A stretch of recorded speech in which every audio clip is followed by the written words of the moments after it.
The cold November morning of 2001 began with an unusual disturbance on the shores of Shelburne Bay. Four unmarked police cars quietly pulled up in front of the Lake Champlain dredging area, where workers had just hauled up an object deeply embedded in the mud.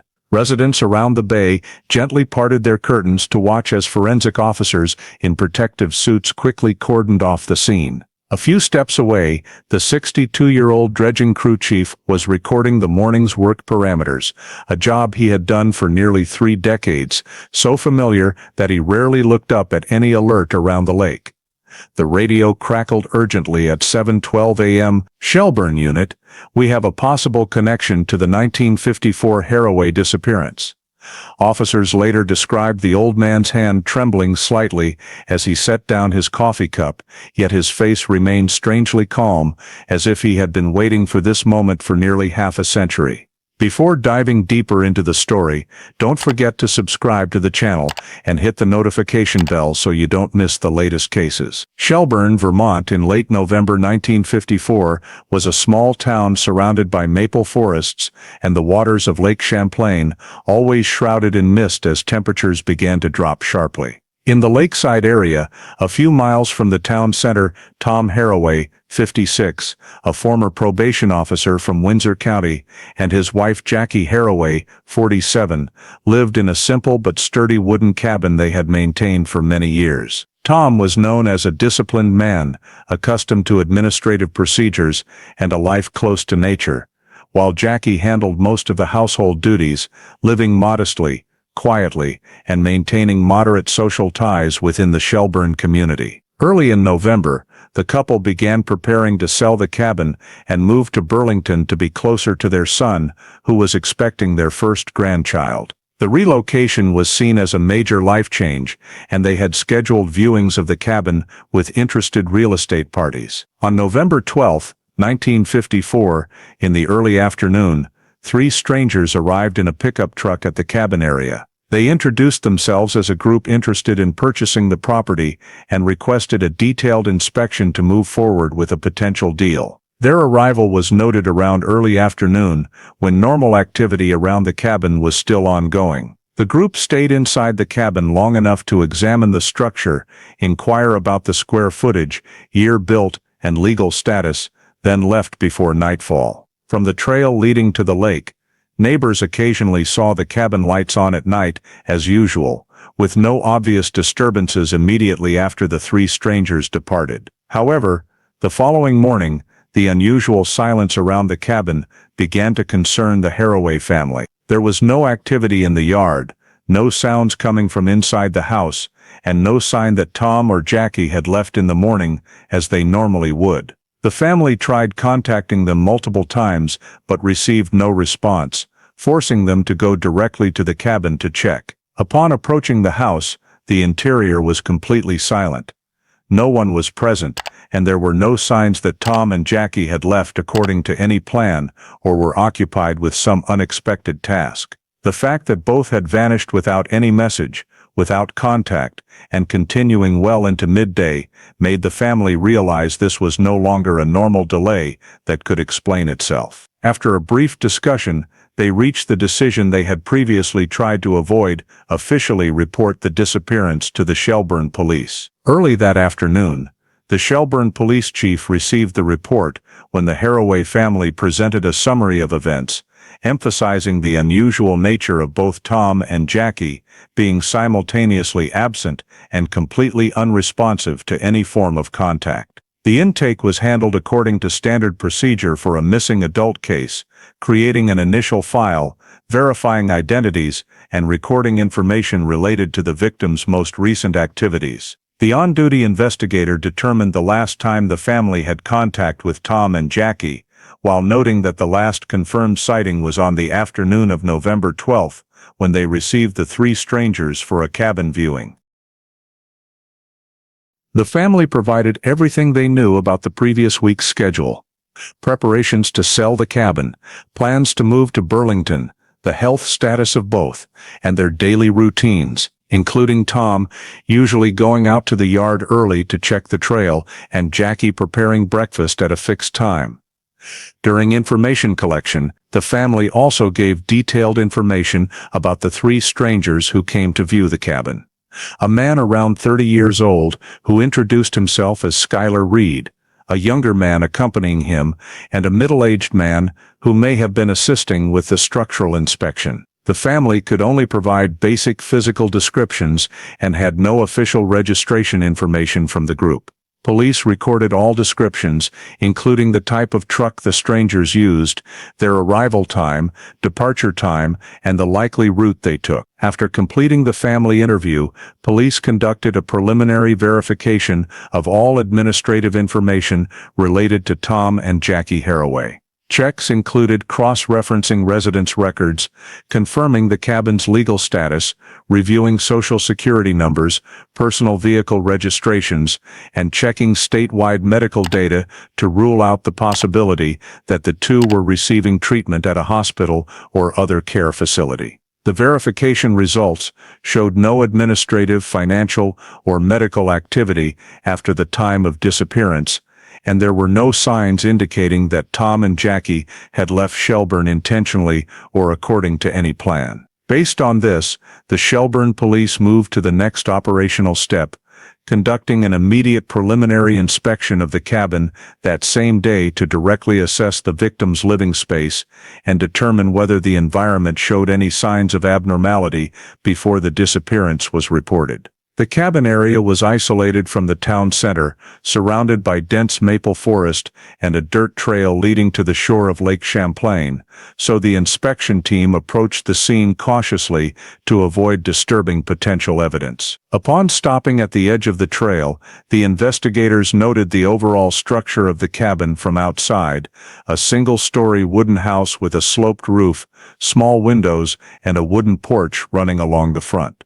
There were no signs of impact, forced entry, or break-in at the main door or windows. The entire area around the cabin was quiet, with no objects left behind or notable signs of ground disturbance beyond the usual footprints from the family's daily life. Investigators checked each entrance to the cabin, starting with the front door. The door was unlocked, but showed no scratch marks around the lock, hinges, or handle. The back door was locked in normal condition, with no signs of prying. The living room and bedroom windows were all securely closed, with latches intact. The fact that the front door was left slightly ajar caught police attention, but given the habits of Lake Champlain area residents at the time, an unlocked door alone was not sufficient to prove abnormal behavior. The interior was observed room by room, starting with the living room. Furniture was arranged in its usual positions as described by the family,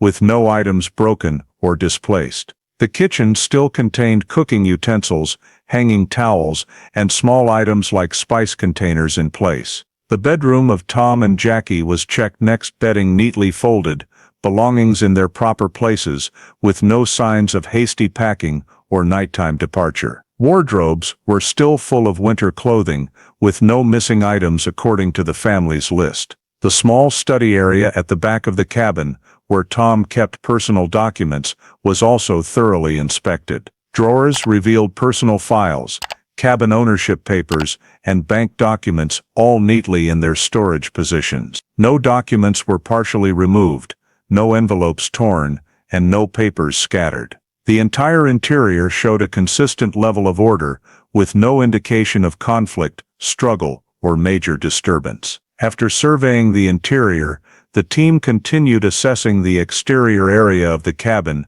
to identify any points that needed marking for further investigation. In front of the porch, the compacted soil showed normal levels of movement, but no signs of dragging, pushing, or disorder. To the right of the cabin, along the trail to the lake, the ground was dry and undisturbed, with no new traces from the night of the disappearance.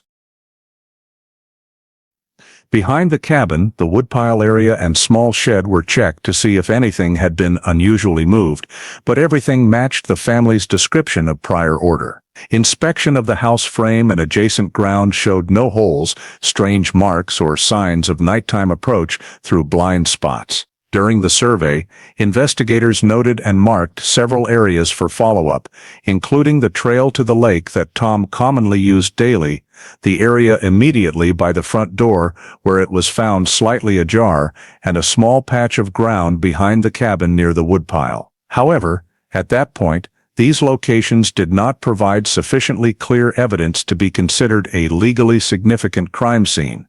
They were simply added to the watch list for deeper evaluation if the situation developed more seriously. The cabin's preserved state, with no signs of preparation for departure or unusual disturbance, led police to temporarily classify it as a site needing continued monitoring rather than a crime scene. At the same time, the absence of any indication of a planned trip forced investigators to note the possibility that Tom and Jackie had left the cabin under adverse circumstances, though the nature of the situation remained undetermined. Immediately after the inspection team returned, the Shelburne police chief called an internal meeting to review all preliminary observations and reassess the degree of abnormality in the case. In the presentation at the meeting, investigators emphasized that the cabin was completely intact, no furniture disturbed, no personal items taken, and no signs of hasty or voluntary departure. The front door was only slightly ajar, with no signs of forced entry, and the interior from the kitchen bedroom to document storage all reflected the familiar daily order of the two victims. When compiled, these facts led to an important preliminary conclusion: the simultaneous disappearance of Tom and Jackie did not fit any scenario of intentional departure. The chief reviewed the family-provided data, including the last contact time, daily routines, cabin sale preparations, as well as confirmation that the victims had no plans to leave town except for the upcoming short-term move to Burlington. The next key factor analyzed by the team was the appearance of the three strangers on the afternoon of November 12th.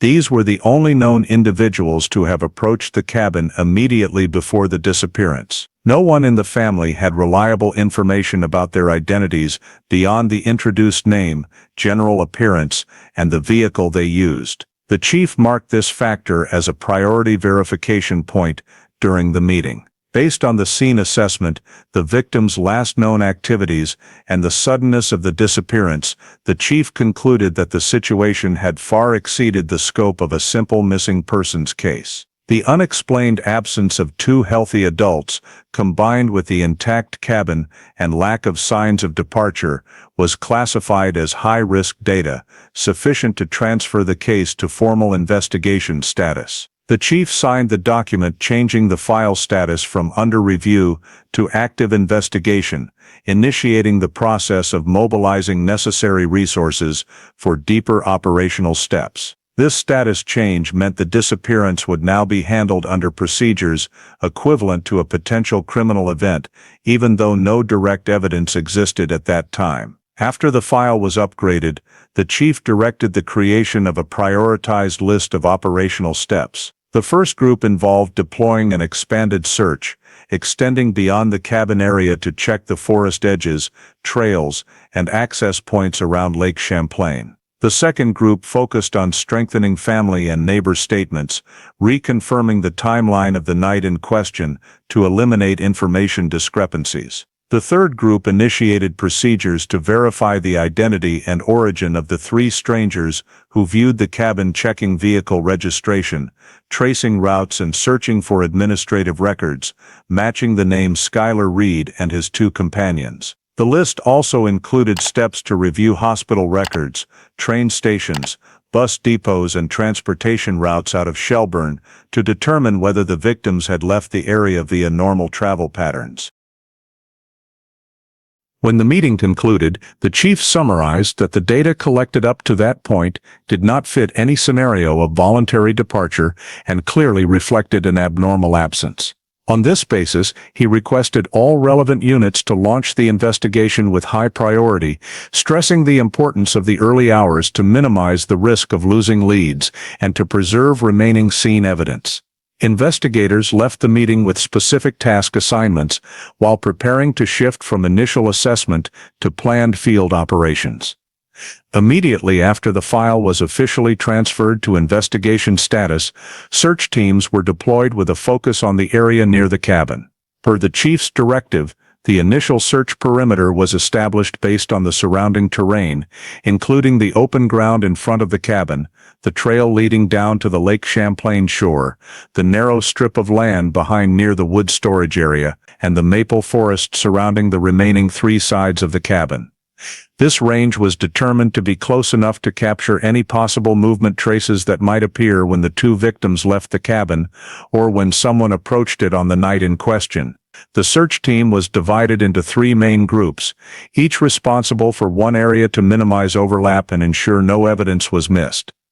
The first group covered the front area of the cabin, including the small yard and the path to the main trail. The second group covered the right side of the cabin, where the small trail led directly to the lake shore. The third group covered the rear land area, extending to the forest edge. Each group was equipped with area maps, marking stakes, notebooks, and basic evidence measurement tools. The lead investigator oversaw the overall operation, directing parallel strip movement methods to ensure full coverage of the search area without disturbing potential evidence. Upon starting, the first group swept the front yard of the cabin and immediately recorded the first anomaly. On the soft but not overly muddy ground, they discovered a large unfamiliar shoe print, significantly larger than Tom's shoe size, as described by the family. They documented it in detail: length, width, sole pattern, and direction of movement. The print was located about 6 to 8 feet from the porch, at an angle approaching from the trail side, indicating someone had moved toward the front door at a time when the ground was still soft enough to retain the impression. This was numbered as evidence item 1 and cordoned off with stakes and boundary tape. While the first group continued sweeping the yard, the second group approached the trail to the lake and recorded the second piece of evidence. On the ground near low bushes, they found a cigarette butt mixed in with dry leaves. This cigarette butt had no old dust adhering to it and had not yet become damp again from night dew, suggesting it may have appeared close to the time of disappearance. The surrounding area showed no signs of Harroway family activity, as it was noted that neither smoked. The butt was collected with specialized tweezers and placed in an evidence bag per protocol. This was numbered as evidence item 2. The second group also checked the nearby ground, but found no other clear traces except for a few light compression marks on the leaf litter, difficult to date. At the rear of the cabin, the third group discovered the most significant find in the first search sweep: a long drag mark on the ground, running horizontally across the woodpile area and leading toward the forest edge. The drag mark was not deep but clear enough to identify the movement of a heavy object across relatively dry, yet still soft enough ground to retain a faint groove. The search team measured the length of the drag mark, noted its width and direction, and numbered it as evidence item 3. Although the object causing the drag could not be identified, this information was considered one of the key pieces of data to be preserved in place for comparison with other findings. The 3 pieces of evidence collected in the first search sweep, the unfamiliar shoe print, fresh cigarette butt, and heavy drag mark, were logged into the scene report in chronological and geographical order. Each item was described, marked on the cabin diagram, and photographed from multiple angles. The lead investigator requested that the marked areas of the scene be preserved and all activity restricted to avoid impacting unanalyzed traces. After the search groups completed the sweep of the entire area within close radius of the cabin, no additional anomalies were recorded beyond the collected evidence. The initial compiled data showed that the unfamiliar shoe print and cigarette butt appeared in locations inconsistent with Tom and Jackie's daily habits, while the heavy drag mark was in an area the 2 victims rarely visited at night. These factors reinforced the hypothesis of outsider presence around the cabin close to the night of disappearance. The entire first search perimeter was numbered, mapped, and preserved to ensure continuity for expanded searches and verification in subsequent steps. On that basis, the police shifted to conducting interviews with neighboring households immediately after completing the first search sweep, with the goal of gathering independent sources of information that could be directly cross-checked against the recorded physical evidence. Since the area around the cabin was sparsely populated, with only a few households scattered along the trail and the dirt road leading back to central Shelburne, the list of people to interview was not long. However, each statement was considered highly valuable, as these were the only individuals who could have potentially observed or heard any unusual activity in the time period before and after Tom and Jackie were last seen. The investigators started with the closest house, located just over 200 meters away in a straight line from the cabin. The homeowners were a middle-aged couple who had lived in the area for many years. They stated that the evening of November 12th was a normal one, and the only noteworthy detail they recalled was that the lights from Tom and Jackie's cabin remained on later than usual. The wife reported that the living room light was still on when she looked out the window around a little after 10 p.m., a time when, by habit, the cabin lights were usually already off. This was recorded as the first data point in the timeline of the night in question. The investigators proceeded to the second household, a few hundred meters to the east, in a location that could pick up sounds carrying from the cabin area on quiet nights. The homeowner, an elderly man, said he did not look toward the cabin on the evening of November 12th, but around midnight, approximately 11 p.m. or slightly later, he heard an unusual sound coming from the direction of the lake shore. It was not particularly loud, but distinct from the usual natural noises. He described it as sounding like something heavy impacting the ground or a strong shifting movement of some kind, though the exact source was hard to determine. Although the sound was not distinctive enough to infer the nature of the event, its timing coincided with the period when the cabin lights went out, so this data was flagged as the second key signal in building the timeline. The investigation team then moved to another household, located near the dirt road leading into the maple forest area. The man living there was identified as the only person with a direct line of sight toward the trail where vehicles entering or leaving the cabin area could be observed. When asked, he reported that around midnight, or possibly slightly later, he heard the sound of a truck engine starting and driving out along the trail in the direction away from the cabin area. Because the area was usually very quiet in the evenings, the engine noise stood out, and he could tell it originated from near Tom and Jackie's place. Although he could not clearly see the vehicle due to the lack of light, he confirmed hearing the faint screech of tires on damp earth, a characteristic that matched the road surface condition following the light rain 2 days earlier. This information became the third element in establishing the sequence of events, especially since the appearance of a vehicle aligned with the family's account of 3 men arriving at the cabin in a truck the previous afternoon. After completing interviews with the 3 households that had direct observation positions, the investigators compiled a summary table of legally significant time points from the statements: first marker, cabin lights still on around 10 p.m., indicating that Tom and Jackie were still present in the cabin, or at least the cabin was still in use at that time. Second marker, unusual sound occurring around 11 p.m., coinciding with the transition between the cabin being lit and no further activity being observed. Third marker, truck engine departing the area around or shortly after the time of the unusual sound. These 3 markers significantly narrowed the possible time window for the main event leading to the disappearance of both victims. The preliminary timeline was established as follows. Tom and Jackie were still present in the cabin later than usual.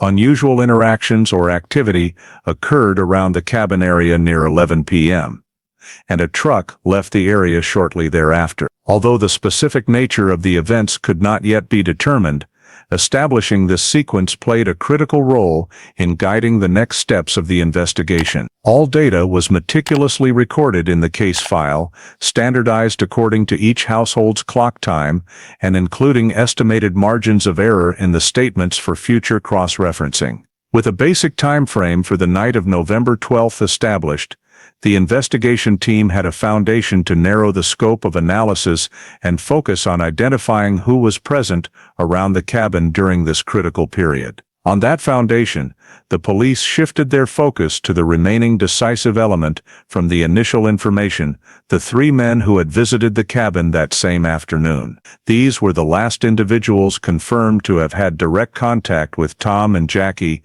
before their disappearance, and the only group that appeared at the cabin with a sufficiently legitimate reason not to immediately arouse suspicion. Based on the family's account, investigators began the process of verifying identities, using Vermont state residency records and administrative registrations to check information related to these three individuals. The first name checked was Skylar Reed, who had introduced himself to the family as the person interested in purchasing the cabin and appeared to have led the conversation that day. A statewide residency search was conducted under the name Skylar Reed, including various spelling variations, but no individual by that name was registered in Vermont in 1954 or in prior years. The absence of residency data significantly increased suspicion regarding this man's true identity. The search was expanded to tax records, driver's licenses, and residency registers in neighboring counties, but the results remained unchanged. No person with official information matching the provided name existed. The second name verified was Alonzo March. The family described this individual as younger than Skylar, playing a supporting role during the cabin viewing and speaking little. A residency check under this name in the state again showed no individual registered as Alonzo March. The state's archival system also contained no civil or administrative records related to anyone with a similar name. This led investigators to note the possibility that both Skylar and Alonzo had provided false names during their visit. The third name, John F. Kane, was described as older and having a more serious demeanor than the other two. However, searching residency records under this name also yielded no results. A few individuals named Kane lived in more distant counties, but none had an F. middle initial or matched the physical description provided by the Harroway family. The fact that all three names had no presence in any official Vermont database led police to conclude that this group was not local residents, or they had deliberately provided false information. After the residency checks proved fruitless, investigators turned to the only remaining lead, information from the restaurant near the road leading to the cabin area, which the family recalled the three men may have visited before or after viewing the cabin. Upon contact, the restaurant owner confirmed that on the afternoon of November 12th, a group of three men had come in to eat. The owner described the group as quite calm, paying in cash, and not conversing much with staff. More importantly, the restaurant still retained the paid receipt, which bore a signature reading S. Reed. Although the signature could not be authenticated, this receipt became new evidence of value for cross-referencing, as it fell within the time frame, matching the victim's encounter with the strangers at the cabin. Investigators seized the receipt, noting the date, time, and payment method. At the same time, they collected a statement from the serving staff member, who described the truck used by the group as a rather old neutral-colored vehicle without any business markings or special decorations. This description matched the family's account of the group arriving in a truck with no visible license plate information. Based on the entire verification process, police compiled the information and assessed the level of relevance of the three men to Tom and Jackie's disappearance. Among them, Skylar Reed was considered the primary focus because he led the conversation, identified himself as the interested buyer, and exhibited the most interaction. The lack of any residency record for a Skylar in Vermont, combined with the matching signature on the receipt to the alias provided by the family, caused investigators to classify Skylar as a potential suspect under the risk classification standards of the authorities at that time. The other two, Alonzo and John F. Kane, were also placed on the list for further verification, but due to the lack of additional identifying information, police temporarily prioritized confirming Skylar first. At the conclusion of the initial verification phase, the investigation team concluded that the identities of the three strangers who viewed the cabin lacked any clear administrative basis for verification. And aside from the Harroway family's account, the only trace confirming their presence was the collected restaurant receipt. The inability to establish residency or specific background information made this group the central focus of subsequent analysis, especially in light of the November 12th night timeline, showing a truck leaving the area shortly after signs of unusual activity appeared at the cabin. These facts forced investigators to consider the possibility that the victims were removed from the cabin that very night, in a direction and at a speed sufficient to avoid widespread detection. From that assessment, police decided to expand the search radius by launching the second search sweep, shifting focus to the area along the shore of Lake Champlain. This was considered the most natural nearby approach from the cabin via the small trail that Tom commonly used, and it also aligned with the direction of the unusual sound noted by one neighbor around 11 p.m. on November 12th. Concentrating on the lakeshore was determined to be a necessary step to clarify the possibility that the victims had left the cabin in this direction during the critical time window of the disappearance. The search team was reorganized into a structure better suited to the terrain near the lake, with one group assigned to the strip of land parallel to the trail, while the others scouted close to the water's edge and the reed areas along the shore. The lead investigator requested a simulation of possible movement directions for any individuals leaving the cabin at night, based on distance, accessibility, and the feasibility of transporting heavy objects, if applicable. Lakeshore access points were marked, including the main trail, two lesser-used side paths to the west, and a natural clearing between bushes near the water. The area immediately adjacent to the water was noted to have small gravel and a moss-mixed soil layer prone to retaining traces, so the search team proceeded with short, careful steps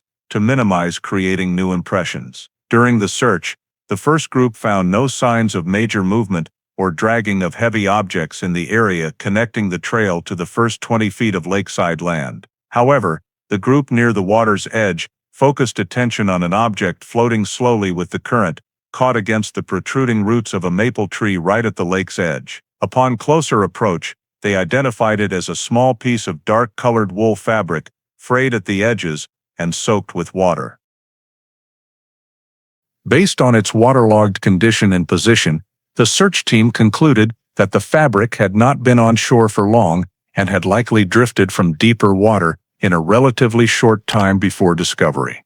The object was collected using specialized tongs, placed in an evidence bag, and designated as evidence item number 4. In addition to collecting this new evidence, the search team recorded environmental conditions at the time of the morning sweep: wind direction from southwest to northeast, light speed, which could cause small objects to drift toward the discovery area. Investigators also noted the water surface state, recording light wave action and ripple direction consistent with the wind. To accurately assess where the wool fragment might have drifted from, the team cross-referenced weather data from the night of November 12th. According to records from the Shelburne weather station, the wind that night blew in the same direction, southwest to northeast, with greater intensity than the following morning. This allowed for a reasonable hypothesis that if the fabric had fallen into the water near the shore on the night of November 12th, the wind would have pushed it northeast, exactly to the area where it was found. Recording wind direction provided a preliminary evaluation of the evidence's potential relevance to the disappearance without exceeding available facts. Continuing along the water's edge, the search team found no additional clear crime scene indicators such as fresh footprints, heavy drag marks on gravel, or signs of significant weight loads. Nevertheless, the presence of the wool fragment in the water near the shore remained considered unusual, as the family stated that both Tom and Jackie owned few items of dark-colored wool clothing, and they rarely wore such clothing down to the water's edge in the evening. Although it could not yet be concluded whom the fabric belonged to or under what circumstances it appeared, evidence item number 4 was still regarded as a valuable lid for comparison in the next phase of analysis. To complete the check, the search team marked all discovery points with stakes and created a grid-style diagram of the lakeshore area. Locations through which evidence could have drifted were clearly noted for consideration in subsequent investigative steps, especially if additional objects with similar floating characteristics appeared. In the final report of the second search sweep, investigators noted that the lakeshore area did not provide direct evidence of Tom and Jackie's presence after 11 p.m. on November 12. But it did yield a new piece of evidence requiring analysis, along with environmental information useful for constructing hypotheses about object movement on the water surface that night. When combined with findings from the previous search, this data suggested the likelihood of notable activity near the lakeshore area, close to the time of the disappearance, and redirecting investigative focus toward the water's edge was deemed a necessary step to strengthen the overall picture of the event. After completing the lakeshore sweep and recovering evidence item number 4, the investigative force proceeded to the third search sweep, focusing on the trail system leading from the cabin into the southern forest area, where the Green Mountains begin to extend into the Shelburne region. This decision was based on two factors. First, the neighbor's statement about hearing a truck departing in the night of November 12. Second, the presence of drag marks behind the cabin found during the first search, indicating possible movement from the cabin toward the forest. The sparse forest terrain near the cabin connects to a complex network of trails running deeper into the lower mountain slopes, so the search team was divided into specialized units to avoid missing areas. The starting point was the location behind the cabin where the drag marks ended at the forest edge. From this point, investigators directed tracking according to the movement logic of a medium-sized vehicle such as a truck. The dirt trail here was wide and firm enough to support motor vehicle weight, yet soft enough to retain tire impressions under suitable moisture conditions. About 50-70 meters into the forest, the lead group discovered a section of trail veering right from the main path, showing stronger than normal soil compaction. Close inspection revealed parallel grooves on the surface, wider and deeper than typical wagon or farm vehicle tracks in the area. Investigators measured the tire track width, recorded the dimensions, and concluded that the tracks were consistent with light-duty truck tires, matching the type of vehicle observed when the three strangers visited the cabin. This was designated as evidence item number 6. Continuing the sweep around the tire-marked section of trail, the search team expanded observation to both sides of the path. Low bushes and leaf litter were thoroughly checked to determine whether any objects had fallen from the vehicle or from people moving on it. At the right edge of the trail, next to a cluster of ferns, the search team discovered a torn piece of paper that appeared to have been partially rolled by wind or impact and caught in the foliage. Upon collection and unfolding, the object was identified as part of a folded topographic map, thick paper stock, printed with coordinate grids and trail symbols for the Green Mountains area. The edges were irregularly torn, indicating the map had been ripped from the rest in a careless manner. Notably, the markings on the recovered portion matched trails near the cabin, including the turn where the tire tracks were found. No separate notes or markings appeared on the fragment, but its nature and location caused investigators to designate it as evidence item number 5. The recovery of the torn map increased the likelihood that someone used navigational material on the night of the incident, but for some reason, dropped or discarded a portion while traveling by vehicle.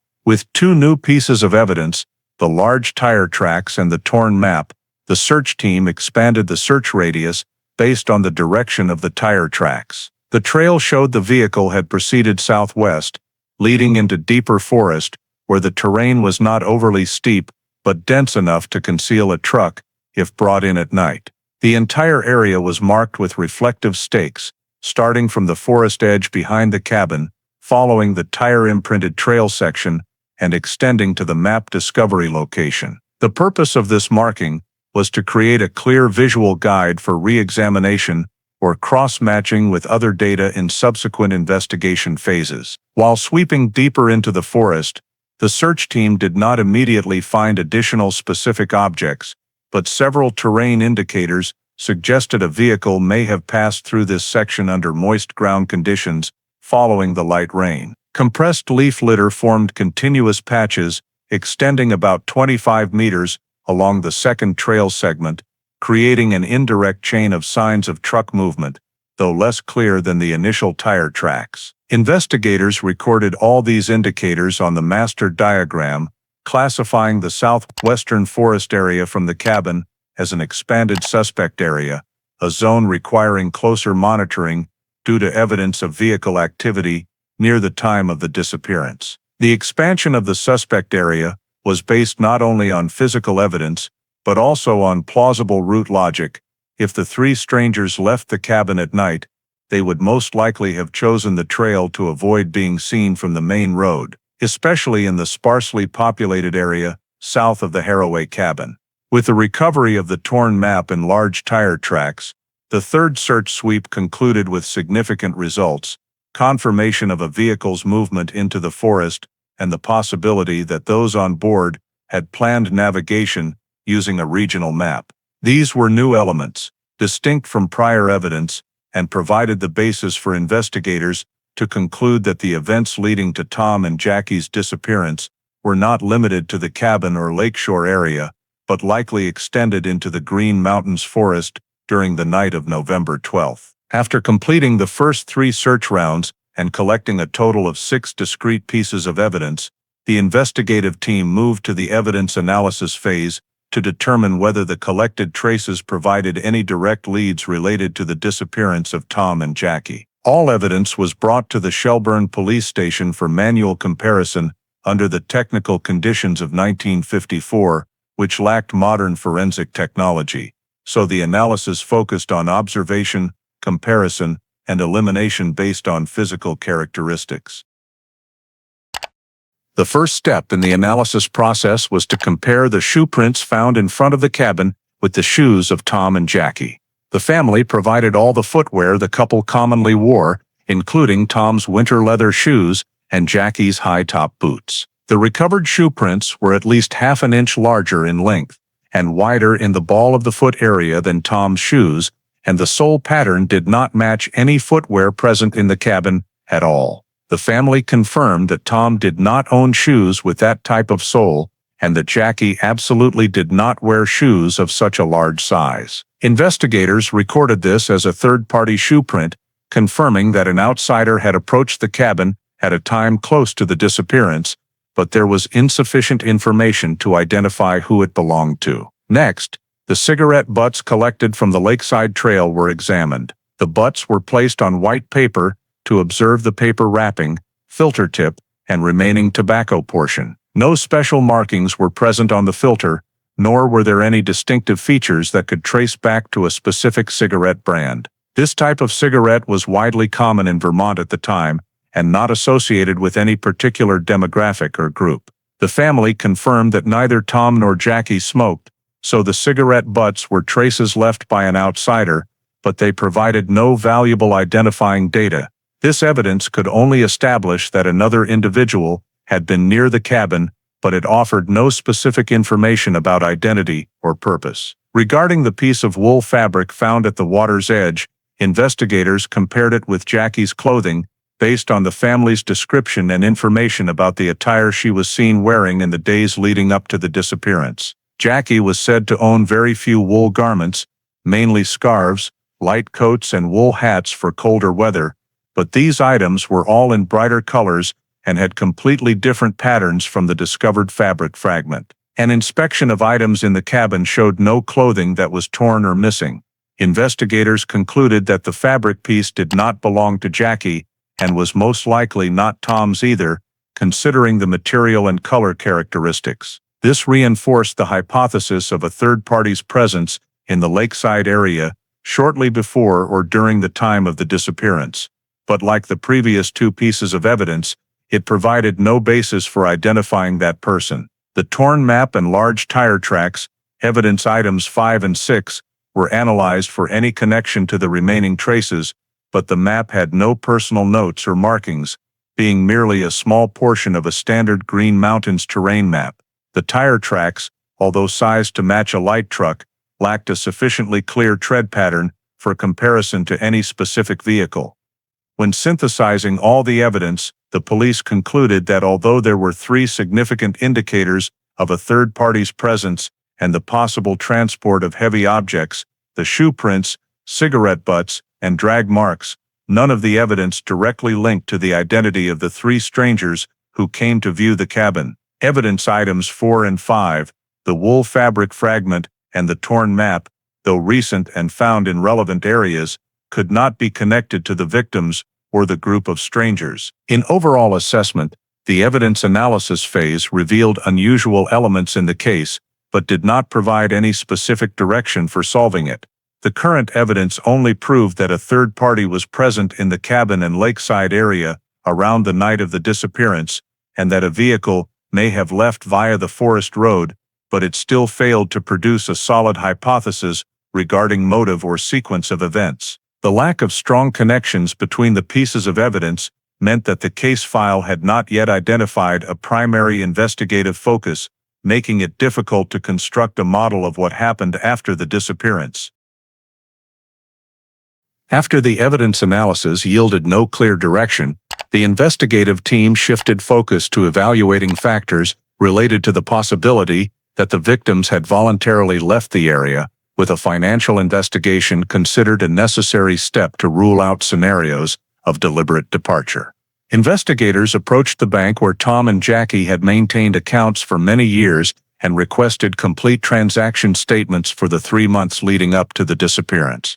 The statements showed their financial activity remained stable and consistent with their usual lifestyle: moderate living expenses, payments for groceries, fuel, and a few small cabin-related purchases. There were no large cash withdrawals, no unusual transfers, and no new accounts opened at other banks in the Burlington or Shelburne area. The regular and familiar pattern of expenditures confirmed they showed no signs of saving money for a long trip or making any financial preparations beyond their normal routine. Next, police checked transactions related to the potential sale of the cabin, a factor that could have provided motivation to leave the area if the process had been completed. However, records from the Chittenden County Land Management Office showed that Tom and Jackie's cabin had not undergone any official transfer process. There was no valid deposit record, no name transfer application, and no sales contract submitted to the system. The only document related to the cabin sale was the deposit slip that the investigative team had seized at the scene.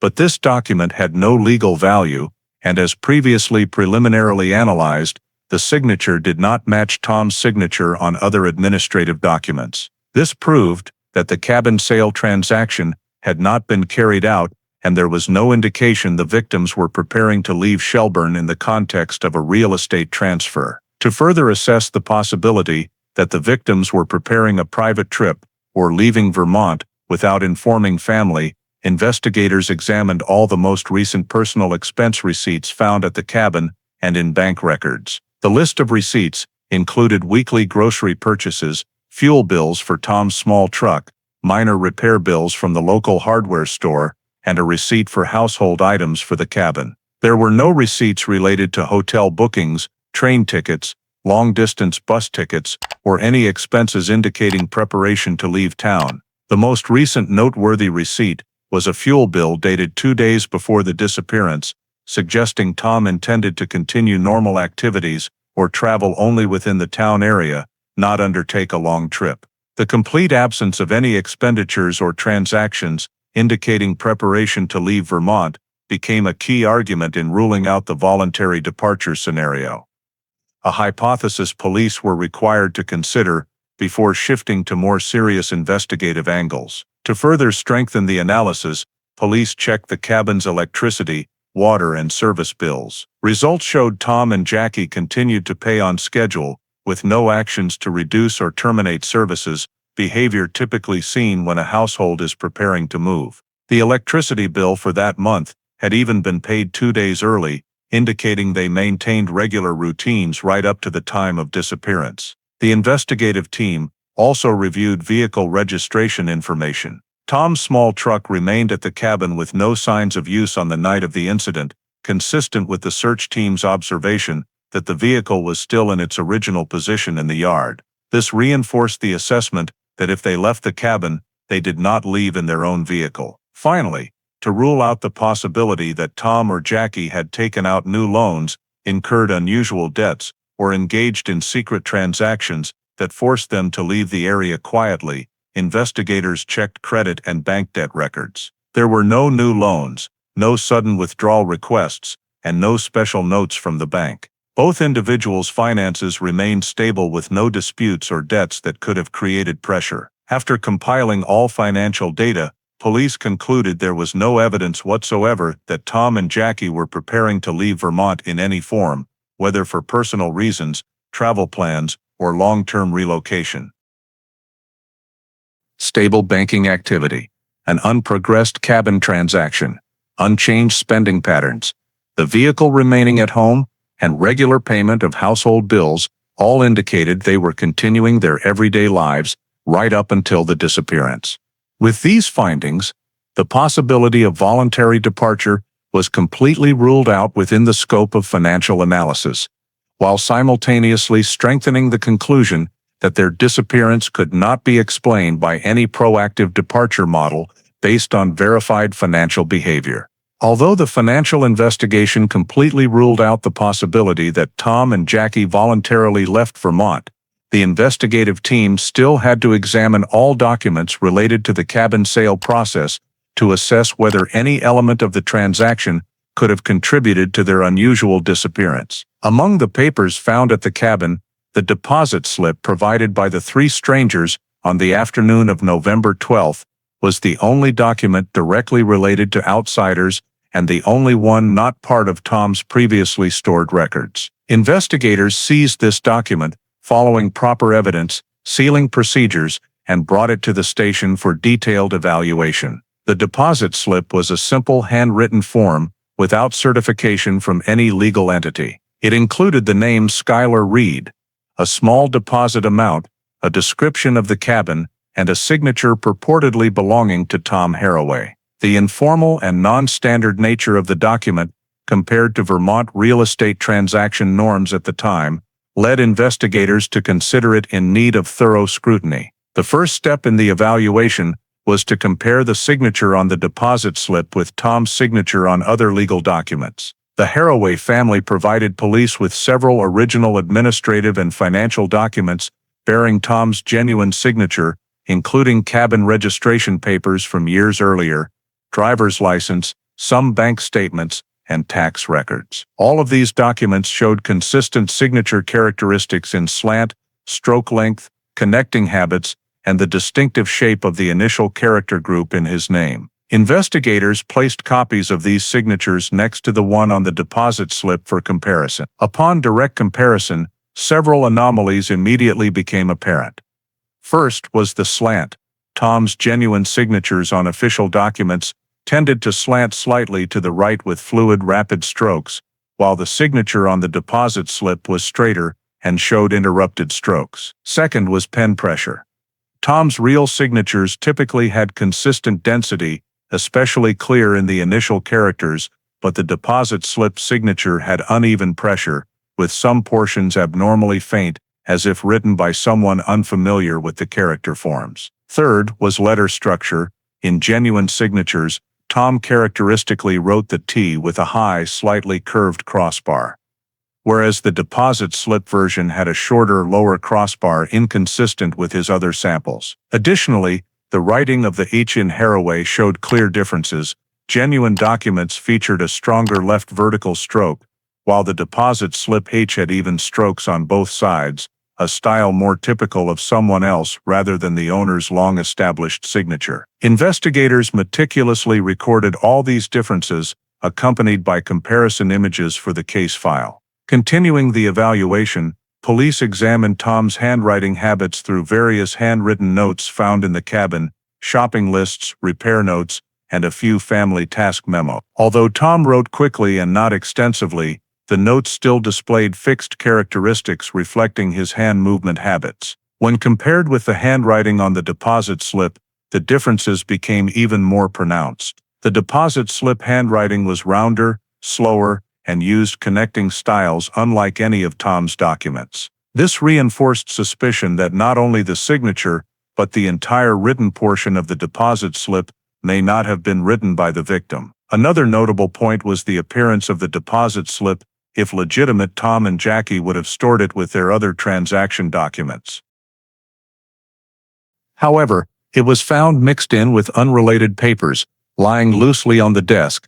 A placement Jackie, described as extremely neat and organized, would rarely allow. The document's appearance in an uncharacteristic, disordered position suggested it may have been placed hastily, not under planned or properly stored circumstances. Investigators noted this as an indirect factor, supporting the suspicion that the deposit slip was not actively stored by Tom. In the analysis report, investigators concluded that the signature on the deposit slip did not match Tom Harroway's genuine signature samples. The differences in slant, pen pressure, letter structure, and signing habits could not be explained by rushed signing or changed mental state. All findings indicated a very high likelihood that the signature was forged. However, due to the technical limitations of 1954, which did not allow advanced modern forensic document examination, police could only record the document in the file as possible forgery,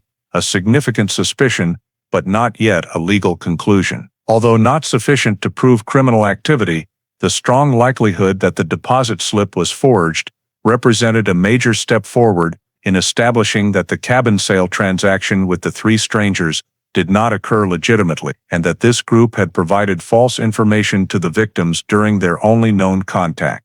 Combined with the lack of any signs that Tom and Jackie were preparing to leave the area, this raised suspicion that the group of three was connected to subsequent events, making the deposit slip a key data point in the overall investigative picture at this stage. After completing the analysis of the deposit slip and noting the likelihood of forged signature, the investigative team determined that all traces within the immediate cabin area had been exploited to the maximum, yet no clear breakthrough direction had emerged. Therefore, at the end of December 1954, the Shelburne police decided to launch one final large-scale search of the year, broader in scope than all previous efforts and covering areas indirectly related to possible routes out of Shelburne. The search was divided into three main directions: north of Shelburne Bay, the suburban roads around Burlington, and the entire public transportation system, including the train station, interstate bus terminal, and long-distance transport routes. The expansion toward North Shelburne Bay stemmed from the terrain characteristics. Water from the cabin area tended to flow slowly northward into a shallow bay with numerous reeds and pools that could trap drifting objects if any traces had been carried by the current. The water search team used small wooden boats, traveling along the bay's edge and inspecting every cluster of reeds, mudflat, and shallow area. They used long poles to gently stir the bottom sediment to detect submerged objects, while also scanning both shores for signs of personal items, clothing fragments, or anything potentially related to the victims. However, all efforts in the Shelburne Bay area yielded no results. No foreign objects, no fabric scraps, no new footprints on the shore, and no evidence suggesting Tom and Jackie had moved north after the disappearance. The suburban road check around Burlington was conducted to explore the possibility that the victims had been placed in a vehicle and transported out of Shelburne during the night, especially since the neighbor's statement about hearing a truck leaving the area had become one of the most important timeline markers. The suburban roads around Burlington at that time were sparsely populated, with many turnoffs to small farms and vacant lots. Search teams were divided into groups, checking both sides of the road for unusual tire marks, signs of heavy objects being dragged, or discarded personal items. They scoured vacant lots, abandoned loading areas, and side trails connecting to the main road. However, results remained unpromising, aside from a few old, undated tire tracks and some discarded liquor bottles along the roadside. No evidence of legal value was found. The teams had to conclude that the road had no direct connection to the Harroway couple's disappearance. Recognizing that the public transportation system could not be overlooked, despite financial investigation having ruled out the victims purchasing tickets or undertaking long journeys, police were required to check the train station and bus terminal to complete full exclusion. First, the team visited Burlington train station. They requested ticket sales records for the 3 days surrounding the disappearance, but found no transactions under the names Tom or Jackie Harroway. Staff were also asked whether victims could have boarded without prior tickets. Confirmation showed this was nearly impossible, as ticket inspectors checked each passenger directly before boarding at that time. Waiting areas, restrooms, and baggage storage were also searched, but no evidence was recovered. The interstate bus terminal was checked using a similar procedure. Review of ticket records, interviews with staff, and inspection of the terminal area. Some passengers who had boarded on the night of November 12th were verified through archived records, but none matched Tom and Jackie's descriptions. No abandoned luggage, no torn tickets, and no items raised suspicion that the victims had been present. After extending the search to long-distance transport routes, police continued interviewing truck drivers who regularly passed through Shelburne and Burlington during November and December. A few recalled seeing trucks near the Forest Road, but none provided specific information. No descriptions could be linked to the truck that appeared at the cabin on the day of the incident. When all search directions failed to produce leads, the investigative team returned to evaluating the entire body of data collected over more than a month. The shoe prints, cigarette butts, drag marks, torn map, and large tire tracks all demonstrated the likelihood of outsiders at the cabin area, but they did not indicate subsequent movement or a specific location where the victims might have been taken. No evidence appeared in the waters north of Shelburne Bay, no signs of movement onto Burlington area roads, and no information suggested they had appeared at public transportation points. This rendered tracking based on movement patterns deadlocked. The final large-scale search of 1954 ended in disappointment for both the investigative force and the Harroway family. Despite covering a wide area and mobilizing significant manpower over an extended period, police recovered no new evidence. All deployed directions concluded without breakthrough, leaving the disappearance case file in a state of insufficient data and unable to determine the sequence of events after Tom and Jackie vanished from the cabin. This marked the end of the final effort of 1954, as winter entered its harsh phase, making further field searches impossible. When the large-scale final search in 1954 ended without yielding any new physical evidence, the investigative team was forced to return to the office to begin the comprehensive evaluation and synthesis of all data collected over more than 6 weeks. The summary report included 6 discrete pieces of evidence: unusual shoe prints, fresh cigarette butts, drag marks of a heavy object behind the cabin, a piece of wool fabric drifting along the lakeshore, a torn map, and large truck tire tracks leading into the forest, along with the timeline established from neighbors' statements. However, the police had to acknowledge that none of these pieces of evidence was conclusive or sufficiently connected to form a clear sequence of events. When examining the shoe prints, the investigative team noted that while they indicated the presence of a stranger, they lacked specific identifying characteristics and could not be matched to any shoe pattern in the area. The cigarette butts fell into a similar category.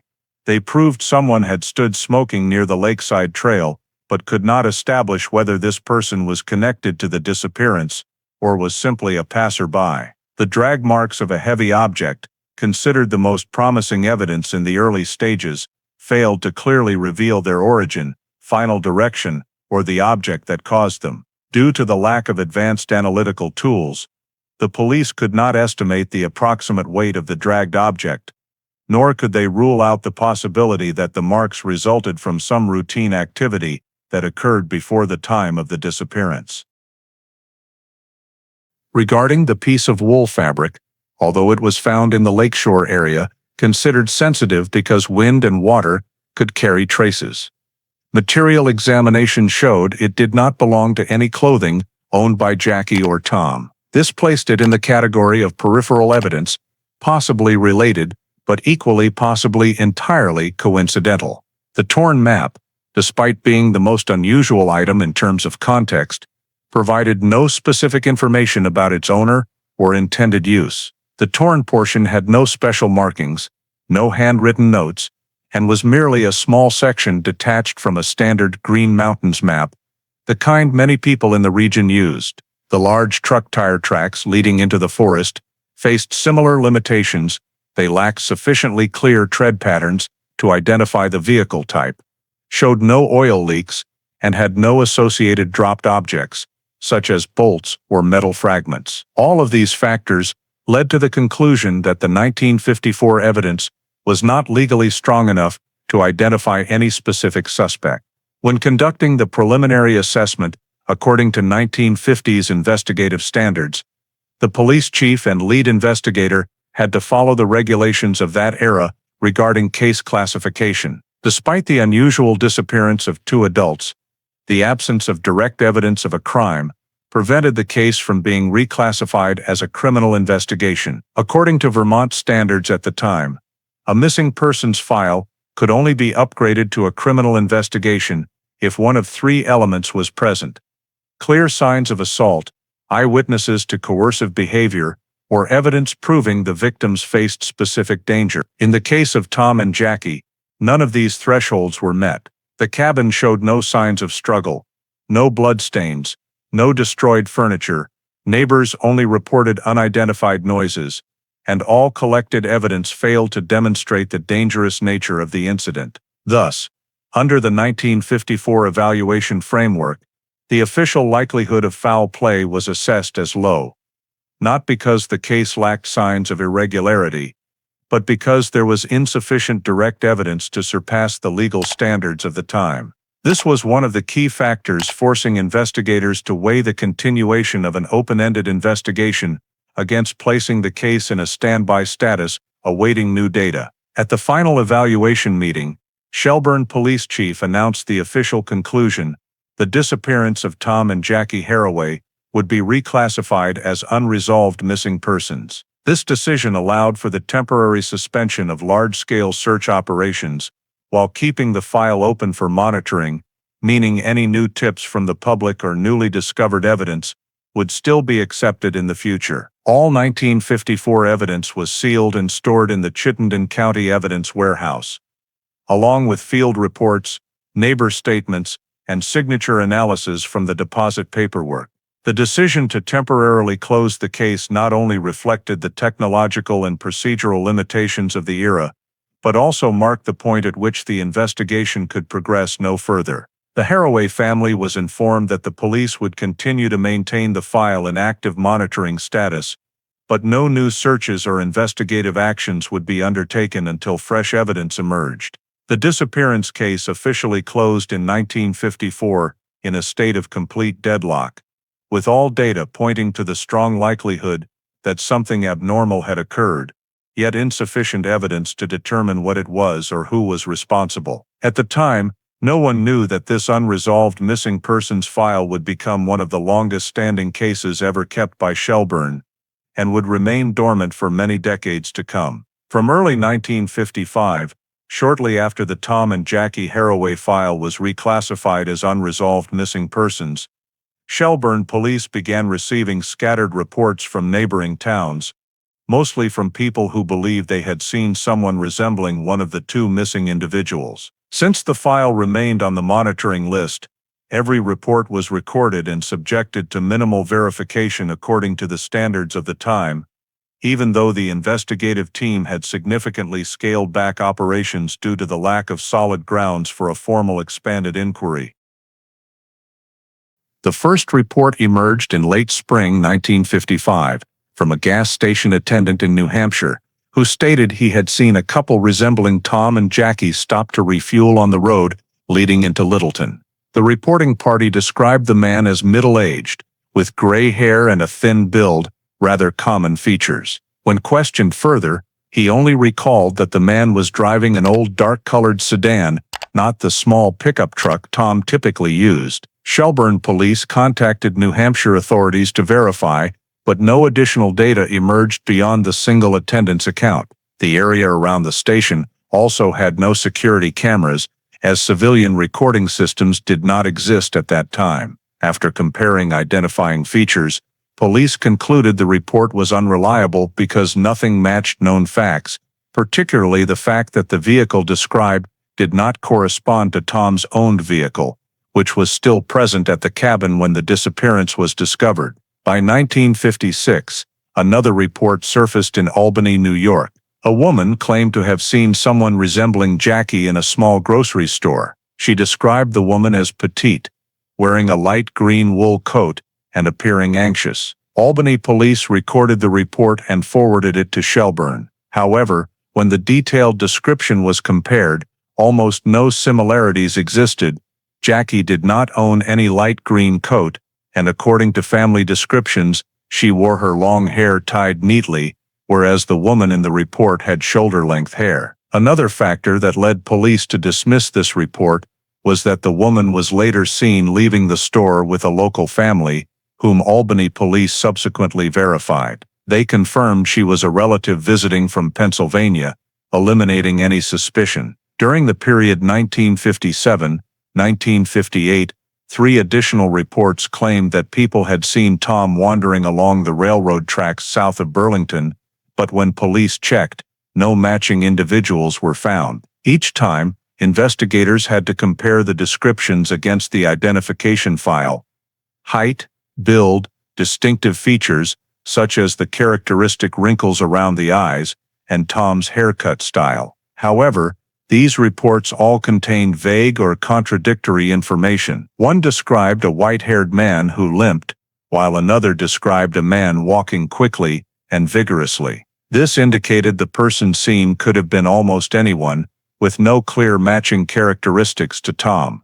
Police noted that the railroad lines at the time had large numbers of transient workers and laborers constantly moving through, making misidentification highly likely. By late 1959, another report came from northern New York, near the Adirondack area. A group of hikers reported encountering an elderly couple living in a small cabin, the husband having silver hair and the wife being petite, which reminded them of descriptions of Tom and Jackie after they read an old newspaper article about the disappearance. Police contacted Adirondack patrol units and requested verification. Quick confirmation showed the couple were local residents with no connection to Vermont, and they had been living in the area for over 2 years. The report was immediately excluded from the file. Throughout the period from 1955 to 1960, police received nearly 10 such reports in total, each handled in a similar manner. Information was recorded, compared against existing data, and coordinated with local agencies when necessary. However, none of them met even the minimum criteria for credibility.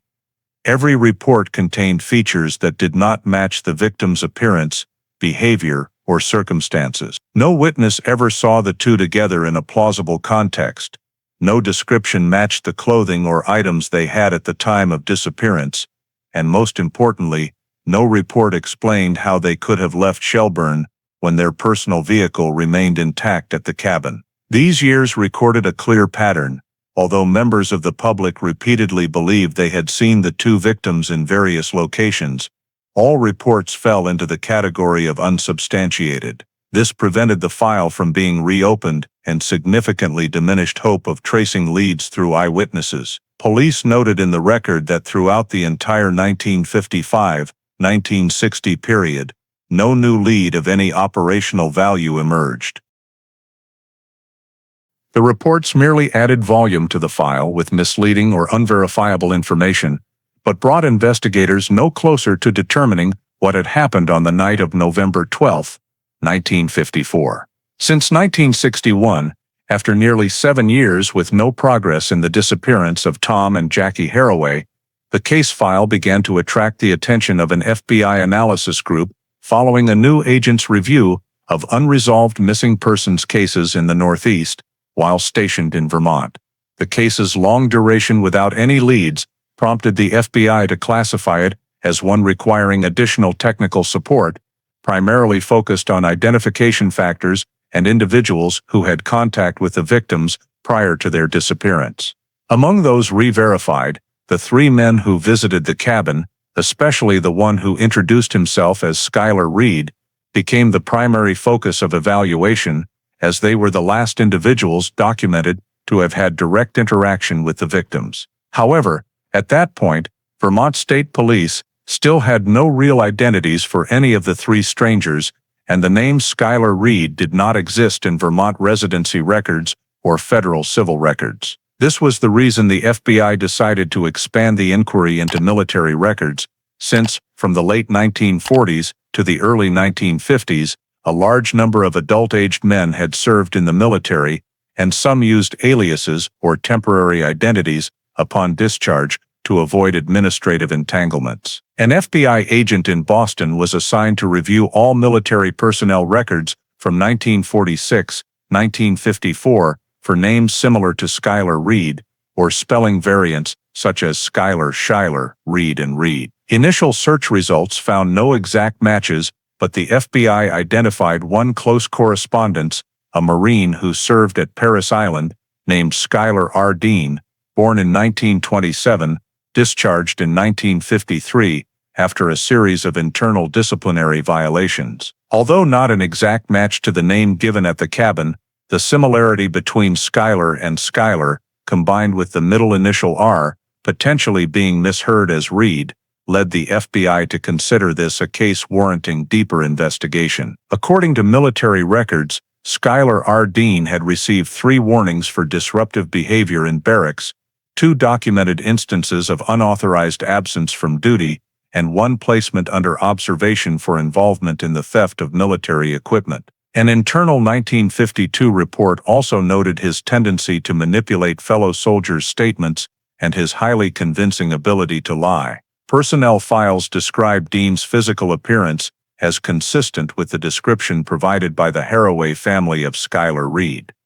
Tall build, broad shoulders, appearing to be in his late 20s or early 30s as of 1954. All these similarities led to the FBI's official decision. Schuyler R. Dean was placed in the category of potential suspect requiring further comparison. Entering 1962, the FBI coordinated with Vermont State Police to locate Dean. However, verifying his new residence proved difficult due to incomplete post-discharge records. The last known address in the file only indicated that he left South Carolina in 1953 and provided no subsequent residency information. The FBI sent requests for assistance to several field offices in New England to determine whether Dean had ever lived in Massachusetts, New Hampshire, or New York. But the results showed no clear trace. One minor record noted that he had briefly worked for a small trucking company in Bangor, Maine, but when agents followed up, the company had dissolved, the former owner was deceased, and no paper records remained. By late 1962, the FBI continued contacting several veterans who had served with Dean. One stated that Dean often looked for ways to make quick money, while another described him as the type who always knew how to make people believe the stories he made up. However, none recalled Dean having any connection to Vermont or having traveled to the Northeast after discharge. One former comrade mentioned that Dean had once talked about wanting to buy cheap real estate in the northern mountain region, but could not recall when. This information increased suspicion, but lacked sufficient legal value to draw conclusions. In 1963, the FBI expanded the check to civilian criminal records, an area that sometimes reveals recurring behavior in individuals with prior military disciplinary issues. Records showed Dean was arrested in Rhode Island in 1954 for a minor store theft, but was released shortly afterward due to insufficient evidence to charge. This was the only entry in his civilian record. No data indicated involvement in violent behavior, coercion, or any serious crimes. In the 1964 report sent to headquarters, the FBI assessed that while Dean possessed several characteristics matching the description of Schuyler Reed, age, build, history of disciplinary violations, use of false identities, and manipulative tendencies, there was absolutely no concrete evidence linking him to the disappearance of Tom and Jackie. No eyewitness identification, no documentation placing him in Vermont, no financial trail, no residency records. Even using his discharge date as a reference point, the FBI could not determine Dean's whereabouts during 1953-1955. In early 1965, the FBI issued its official evaluation conclusion.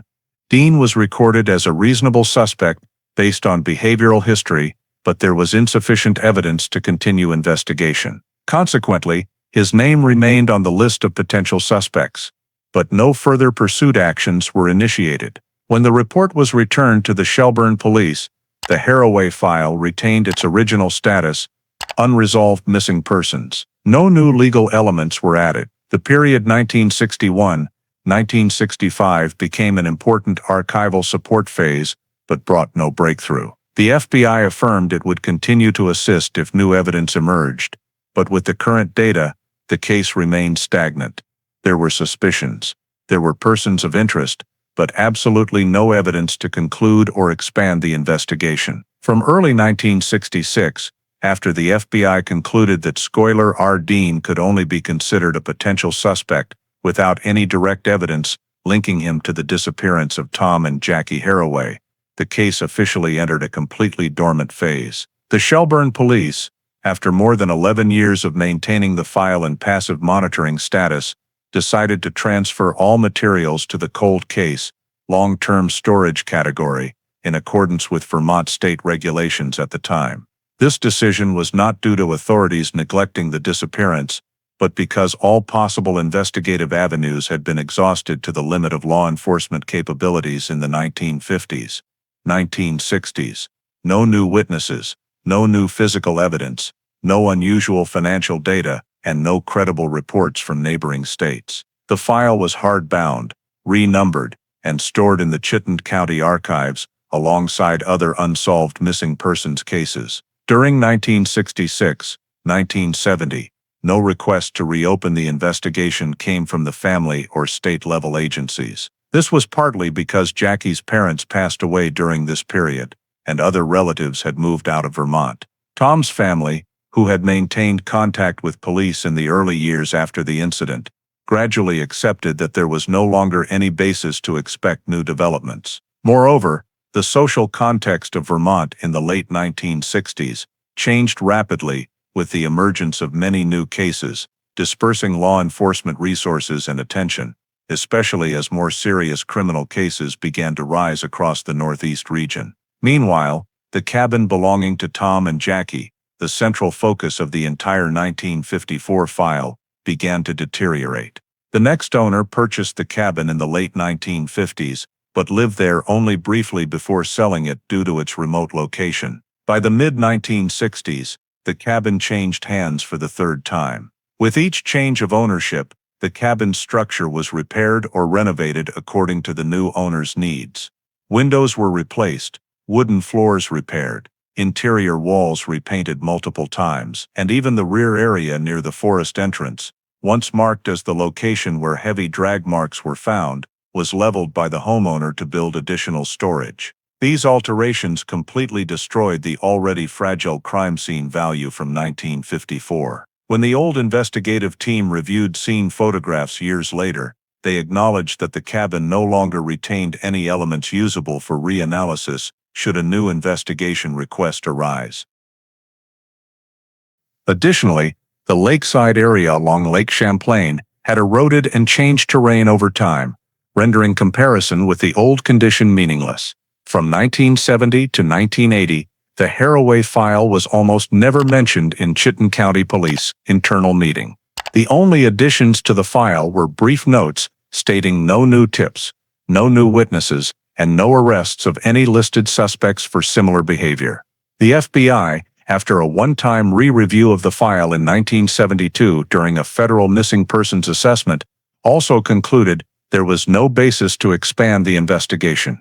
By the late 1970s, the cabin changed hands 2 more times, and the new buyers were largely unaware that the property had once been linked to Shelburne's most famous disappearance case of the 1950s. Some longtime town residents even said the case had been forgotten, as newer generations grew up knowing nothing of Tom and Jackie's names. Residents around Lake Champlain also gradually changed.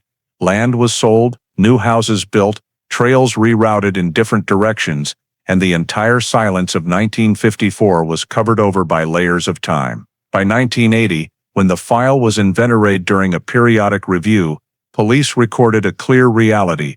All evidence, statements, maps, photographs, and related documents were preserved, but no longer capable of producing any breakthrough with current investigative technology. The file was closed, placed in the long-term cold case cabinet, and no one in Shelburne at that time had any reason to believe the disappearance would ever be mentioned again. The winter of 1980 closed with a silent file cabinet, and the Harroway case became part of the town's faded memory, unsolved, uncracked, and almost completely buried under more than 2 decades of silence. Entering 1981, the missing persons file of Tom and Jackie Harroway had been in storage for over 2 decades, but according to Chittenden County Police regulations, all unsolved missing persons cases were required to undergo periodic review at least once every 3 years to ensure no potential leads were overlooked. Should new societal, technological, or informational resources become available to help solve the case.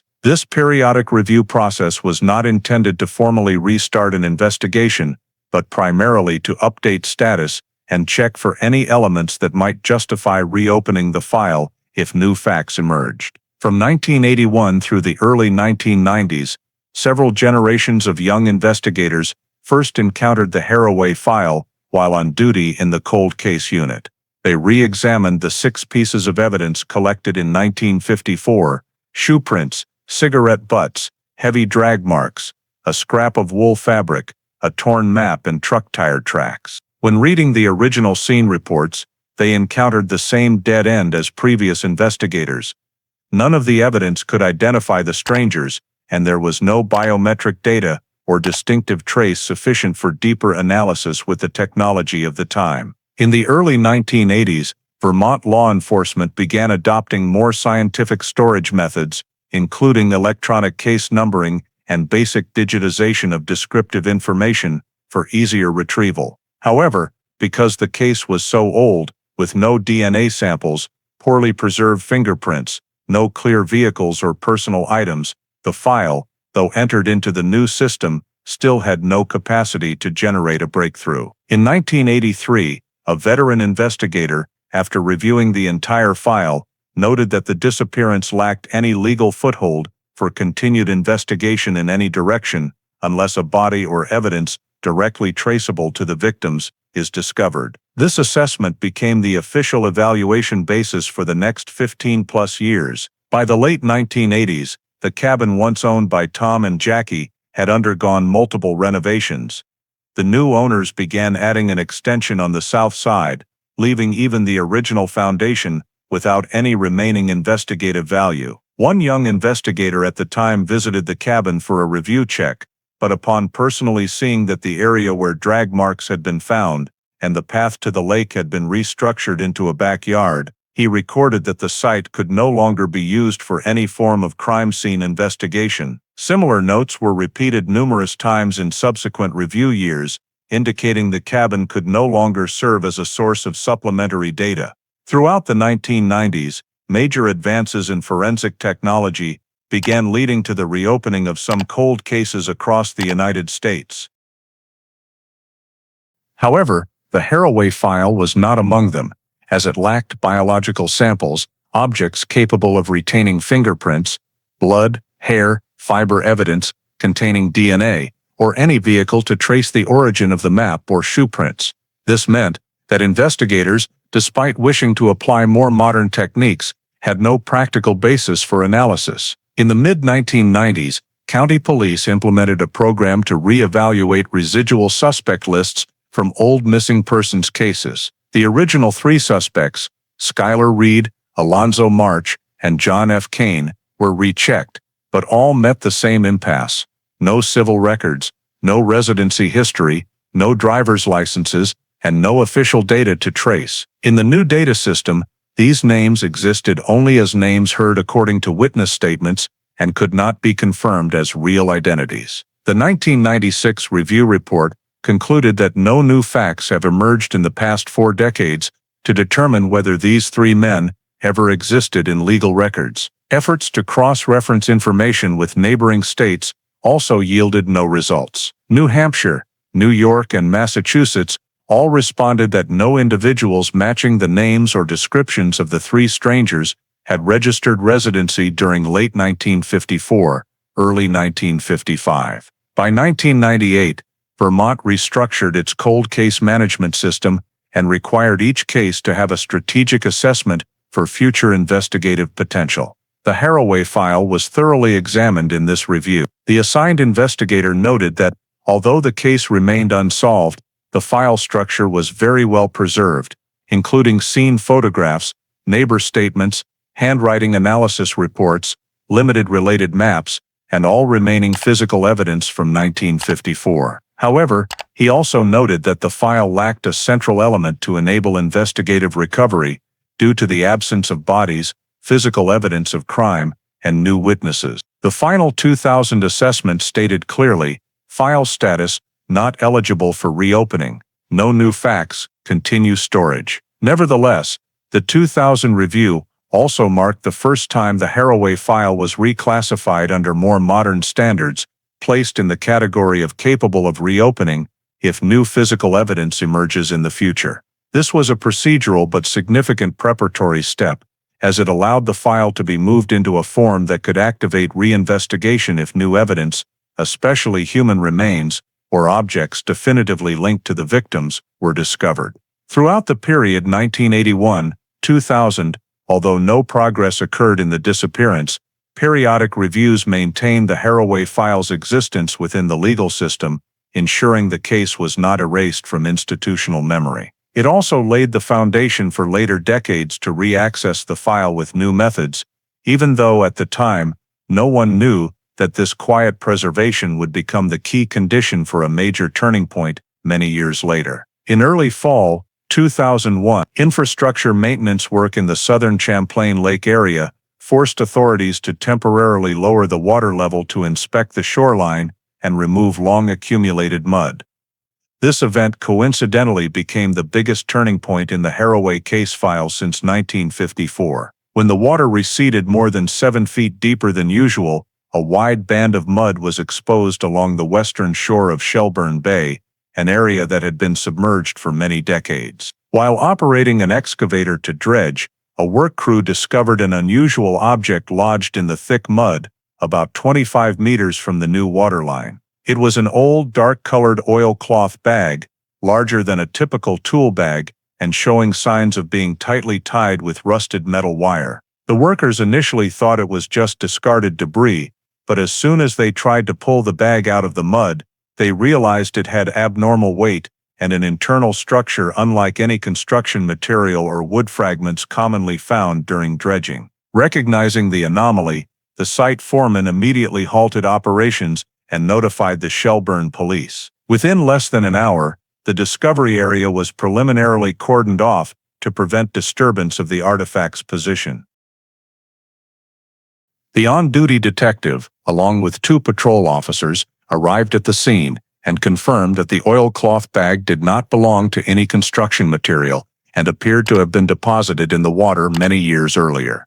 When the bag was lifted and placed on a waterproof tarp, the unmistakable odor of long-term decomposition immediately emerged, leading the on-site team to suspect that it might contain human remains. Under the supervision of the lead detective, the bag was carefully opened. As soon as the oilcloth was parted, officers discovered 2 human skeletons crammed inside, held in place by multiple loops of twisted metal wire. Accompanying the bones was a fragment of a dark-colored wool sweater, still retaining some structure despite heavy decay. The layer of mud encasing the bag indicated it had been underwater for a very long time, possibly several decades. At the time of discovery, the skeletons were disarticulated, but still maintained relative positions, sufficient to show they had been deliberately placed in the bag. Several rib and limb bones remained in correct anatomical orientation, while the skulls of both skeletons were cracked due to years of pressure from the mud layer,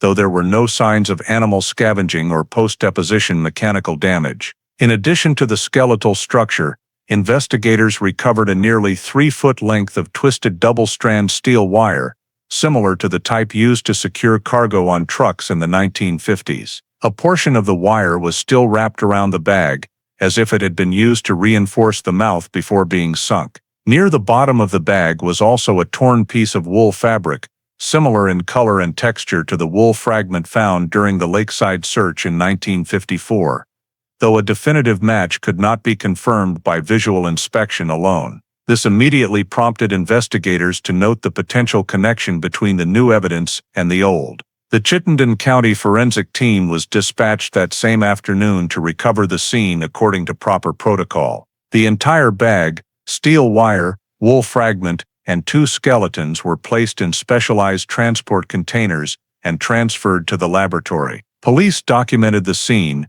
recording the depth at the discovery location, the water current direction at normal levels, and the bag's relative position to the old Tom and Jackie cabin. The distance from the cabin to the discovery point was more than 1 mile as the crow flies, but investigators concluded that if the bag had been released from the shoreline area near the cabin on the night of the disappearance, the prevailing currents and winds at the time could very well have carried it to the discovered location after several years, and then buried it under thick mud layers. One notable detail recorded by the forensic team at the scene was the condition of the bag. The oilcloth showed many small tears, but the mouth remained tightly twisted with steel wire, indicating it had been deliberately secured. This ruled out the possibility of the bag drifting accidentally or falling into the water unintentionally. An object as heavy as 2 human skeletons plus steel wire could only end up in the lake through human intervention. This prompted police to immediately classify the bag as potential evidence related to criminal activity. That same evening, Shelburne police notified Chittenden County and the Vermont State Forensic Support Office of the possibility that the discovered remains were connected to one of the state's longest unsolved missing persons cases. The lead investigator quickly examined the skeletal structure, one large, one smaller, with bone ages consistent with 2 adults, and noted in the initial report that there is a strong likelihood these are the remains of a missing couple from many years ago. There were no indications that the skeletons belonged to children or more than 2 individuals. When cross-referenced with the long-term missing persons list in the Shelburne and Burlington area, only one prominent case matched the characteristics, the 1954 Harroway case, involving 2 adults who disappeared at the same time with no subsequent trace. Investigators immediately added to the file, high likelihood this is evidence related to the Harroway disappearance, full comparative analysis required for confirmation. The discovery of the oilcloth bag containing 2 skeletons elevated the entire case file to emergency status, as it was the first time in 47 years that evidence with the potential to provide direct answers to the decades-long disappearance had surfaced. Moreover, the recovered items, wool sweater, steel wire, and the method of securing the bag all showed signs of deliberate action, completely unlike the vague evidence collected in 1954. Shelburne police closed the scene report with a critical note. The artifact discovered at Shelburne Bay exhibits characteristics consistent with direct relevance to the 1954 disappearance. Recommend activation of case file reevaluation and transfer to the County Cold Case Unit.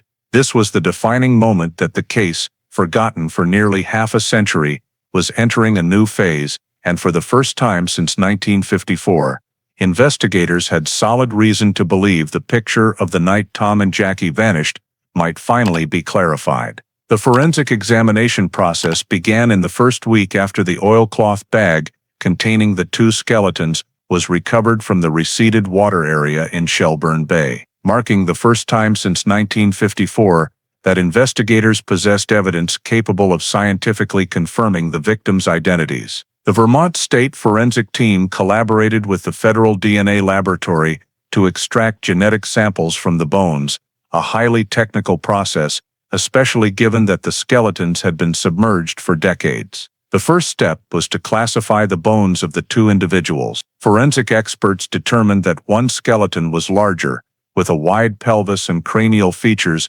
consistent with an adult male, approximately 50 years old, while the other was smaller, with slightly lower mineralization, consistent with an adult female aged 40 to late 40s. This matched the age descriptions of Tom and Jackie at the time of their 1954 disappearance. From each skeleton, experts selected sections of femur and molar teeth, the 2 locations most likely to retain high-quality DNA after prolonged water submersion. Bone samples were micro-drilled, then subjected to a cleaning process to remove accumulated mud, minerals and contaminants. Extracting ancient DNA from bones submerged for nearly half a century presented significant challenges, as the DNA molecules had degraded into very short fragments, making standard analysis impossible. However, using early 21st century molecular technology, the laboratory employed amplification techniques for short, stable DNA segments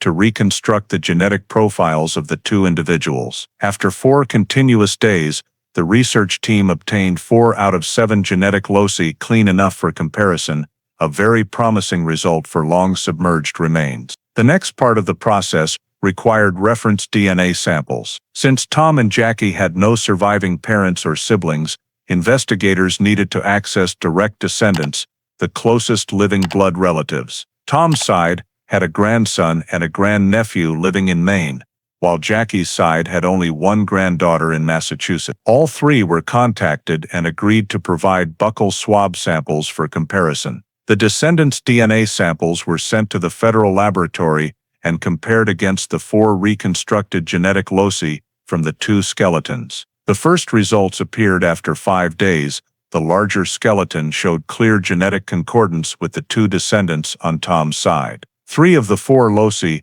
matched completely according to ancestral inheritance patterns, an extremely low probability of random coincidence. The remaining skeleton showed strong concordance with the granddaughter's DNA sample on Jackie's side, consistent with maternal inheritance patterns. The laboratory concluded with over 99.8% confidence that the 2 skeletons found in the oilcloth bag belonged to Tom Harroway and Jackie Harroway, the couple who disappeared in Shelburne in 1954. The official report was forwarded to the Chittenden County Sheriff with the note, "Identity confirmed by genetic testing.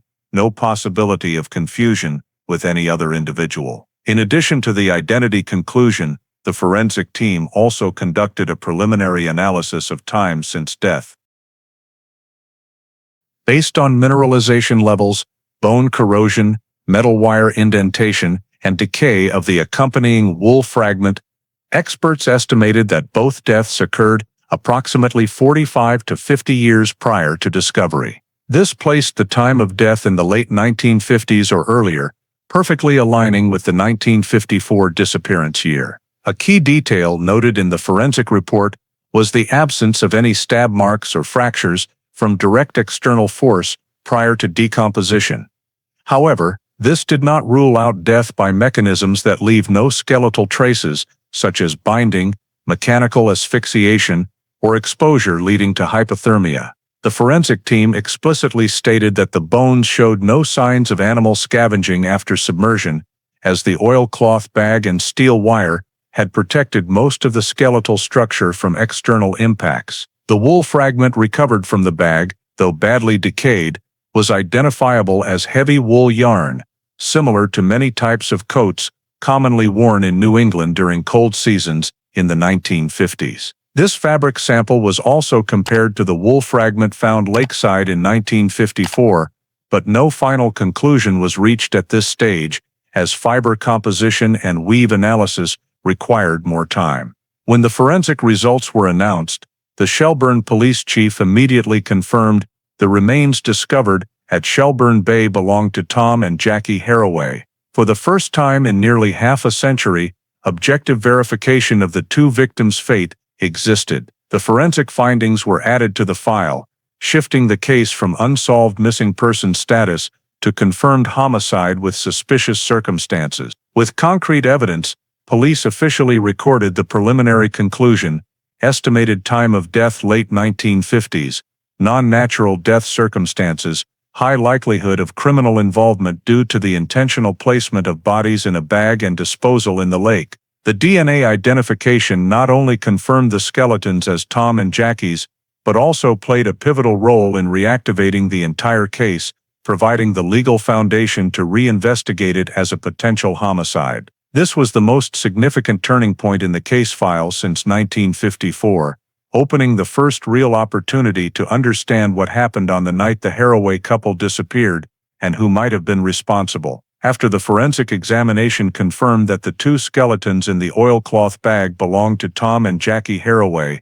The next step for investigators was to analyze the water currents to determine the most likely original point where the bag was thrown into Lake Champlain. This was a decisive task because the disposal location would not only narrow the search area for additional evidence, but also help reconstruct the events of the disappearance night. To this end, Chittenden County Police collaborated with Vermont state hydrologists and a research team from the University of Vermont, a group experienced in analyzing Lake Champlain currents for environmental projects. The analysis began by collecting historical data on water levels, prevailing wind directions, surface currents, and seasonal fluctuation cycles of Lake Champlain from 1950 to 1960. Lake Champlain is a large body of water significantly influenced by southwest-northeast winds, with seasonal variations but stable movement patterns that can be simulated using fluid dynamics modeling technology. Researchers created a hydrological model incorporating 3 layers of parameters: surface currents, wind force, and depth in sloping areas. Since the bag was discovered along the western shore of Shelburne Bay after the water receded, the model focused on backtracking a slow-sinking object, i.e., a heavy bag that still had initial buoyancy due to trapped air when sealed. Current simulations showed that if the bag had been released under the prevailing wind conditions of November 1954, with stronger than normal southwest winds, a heavy but initially buoyant object could drift from the southern shoreline area to the discovered location after several years. The simulation algorithm was run multiple times with varying parameters to test for deviations, stronger or weaker wind intensity, slight wind direction shifts, different seasonal water levels, and depth changes over years. The results identified 3 most likely release points, consistent with the 2001 discovery location. The first was near the southern shore of Shelburne Bay, about 1 mile from the discovery site. This simulation showed the bag could have been pushed northward before settling into the mud, due to the narrow bay and wind-driven accumulation in the dredged area. The second was farther southwest, near the transition zone between the lake shore and the old trail leading to the area near the Harroway cabin. In the simulation, an object released here would take longer to travel and only reach the discovery site under precise wind direction conditions at the right moment. This point had lower probability, but remained feasible. The third, and highest probability, point was within Shelburne Bay itself, a broad area with characteristic recirculating currents that could trap a heavy object dropped within approximately 300–500 meters from the southeastern shore, holding it in a gyre until it eventually sank into accumulating mud over time. In the model, more than 60% of runs showed the bag could only remain at the discovery site if released in this area. This led hydrologists to conclude the highest probability release point was within Shelburne Bay, where current patterns matched the drifting and deposition process of a large object. To ensure objectivity, the team continued simulations using bag models with material properties similar to 1954 oilcloth, from water permeability to initial air retention. Results showed water infiltration occurred within hours to days depending on how tightly the mouth was secured. Afterward, the object would gradually sink into the bottom mud over weeks to months. This aligned with the bag being deeply buried under multiple mud layers when discovered by dredgers in 2001. Additionally, experts evaluated the possibility of release from more distant areas, such as near Burlington or deeper Central Lake waters. However, simulations showed those areas produced currents that pushed objects away from Shelburne Bay toward the deeper Central Lake, where depth is greater and the chance of an object becoming lodged in the bottom much lower due to swirling currents. These possibilities were therefore eliminated. In the final report sent to investigators, the hydrology team wrote, "The highest probability release point lies within Shelburne Bay, particularly in the water band, approximately 300–500 meters southeast from shore. The prevailing currents and wind direction in November 1954 provided favorable conditions for a heavy, tightly sealed object to drift to the mud accumulation area where it was found." This report was added to the case file and immediately became central data. If the release point was in Shelburne Bay, it strongly suggested the object was thrown from a small boat or from the shore near the Harroway cabin area. This brought the investigation back to the location directly connected to the three men who had contact with the victims before the disappearance, and simultaneously narrowed the scope for reconstructing the night of November 12, 1954. The water current modeling did not solve the entire case, but it provided the first answer in nearly half a century about where the two victims were disposed of in the lake, and why the bag appeared exactly where workers found it during the 2001 drawdown. Right after the hydrology team completed the water current simulation report and concluded that the oilcloth bag containing the two skeletons was most likely dumped in the Shelburne Bay area around the late 1950s, the investigative team began the process of cross-referencing all the 1954 facts with the new evidence to determine whether the forensic findings matched the timeline constructed nearly half a century earlier. This was a phase of integrative analysis aimed at answering the most critical question, whether the events of the night of November 12, 1954, were consistent with the scenario of the two victims being removed from the cabin, taken to the lakeshore, and thrown into the water as part of deliberate criminal behavior. The first step in this process was to compare the estimated time of death. The forensic team estimated the time of death to fall within the late 1950s, with a margin of error of a few years depending on the degree of mineralization and the condition of bone decay. Although the estimated range was broad, when placed alongside the timeline of the last time the victims were seen, on the night of November 12, 1954, the discrepancy created no significant contradictions. The time of death could align with the very night the victims disappeared or a few days afterward, depending on specific events that left no traces on the bones. The forensic report explicitly stated, "There is no evidence whatsoever to suggest that the victims remained alive after the recorded time of disappearance." This was entirely consistent with the 1954 timeline. The cabin lights went out around 10:11 p.m. Unusual noises were heard coming from the direction of the lake around 11 p.m. and the sound of a truck leaving the area occurred shortly thereafter. When these three time markers were placed alongside the conclusion about the time of death, the picture became logical. If the two victims were taken away and killed that very night, then the bodies being placed in an oilcloth bag and gradually sinking to the bottom of Shelburne Bay was completely consistent with the new evidence. The next step was to analyze the large tire tracks discovered in 1954 during the third search. The tire tracks were found on the trail southwest of the cabin, leading into the woods and potentially connecting to a path down to the shore of Lake Champlain. When this data was cross-referenced with the bag drop location model published in the hydrology analysis section, investigators noted a significant match if the truck left the cabin following the direction of the tire tracks, traveled along the forest trail, and then looped toward the southeastern shore of Shelburne Bay. That route was entirely consistent with the most likely drop-off point. This provided a strong connection between the old physical evidence, the tire tracks, and the new physical evidence, the location where the bag was found. In the 1954 records, the tire tracks alone were not strong enough evidence to draw conclusions because they lacked clear vehicle identification marks. But with the appearance of the oilcloth bag in 2001, the tire tracks now took on a directional role.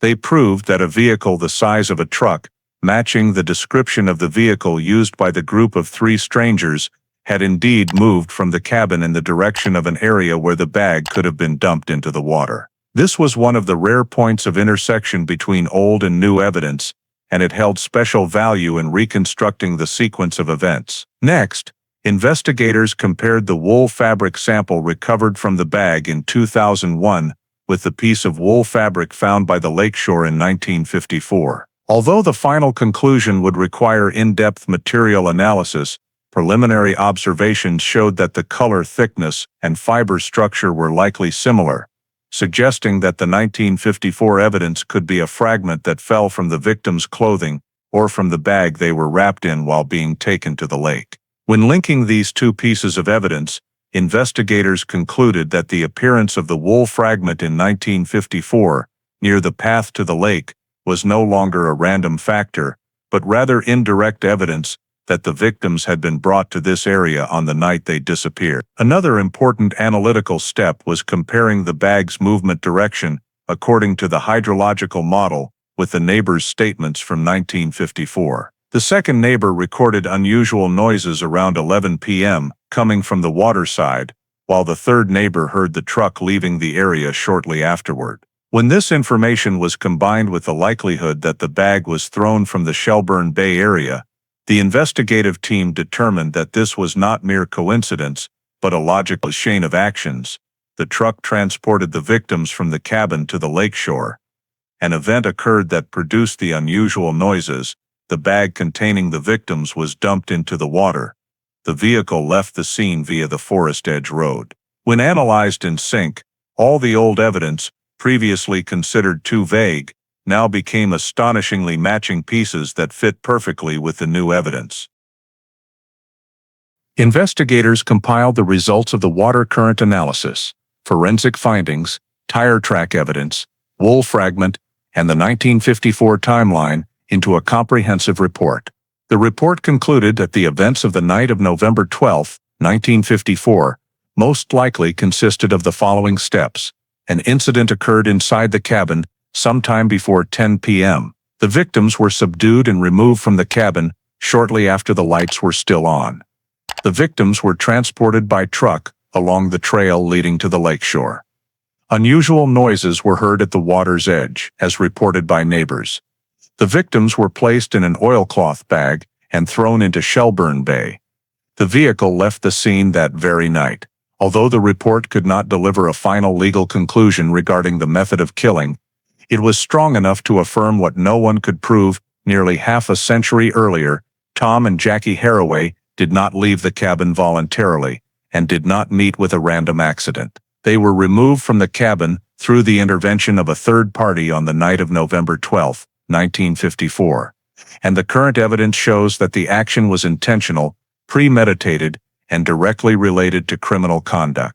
For the first time in many decades, investigators were able to reconstruct a complete sequence of events for the night of the disappearance, and this conclusion immediately paved the way for transferring the case to a full investigation phase, something that had never been feasible from 1954 until now. When the timeline cross-reference report and new evidence confirmed that Tom and Jackie Harroway were removed from the cabin on the night of November 12, 1954, and thrown into Shelburne Bay, the investigative team decided to launch the most important step since the case was reactivated, tracking down the whereabouts of the three men who had viewed the cabin on the afternoon before the victims disappeared. Unlike in 1954, when the names and information they provided could not be verified, in 2001 authorities had access to modern federal data technology, allowing them to trace individuals even starting from only small pieces of information. The cold case team assigned this task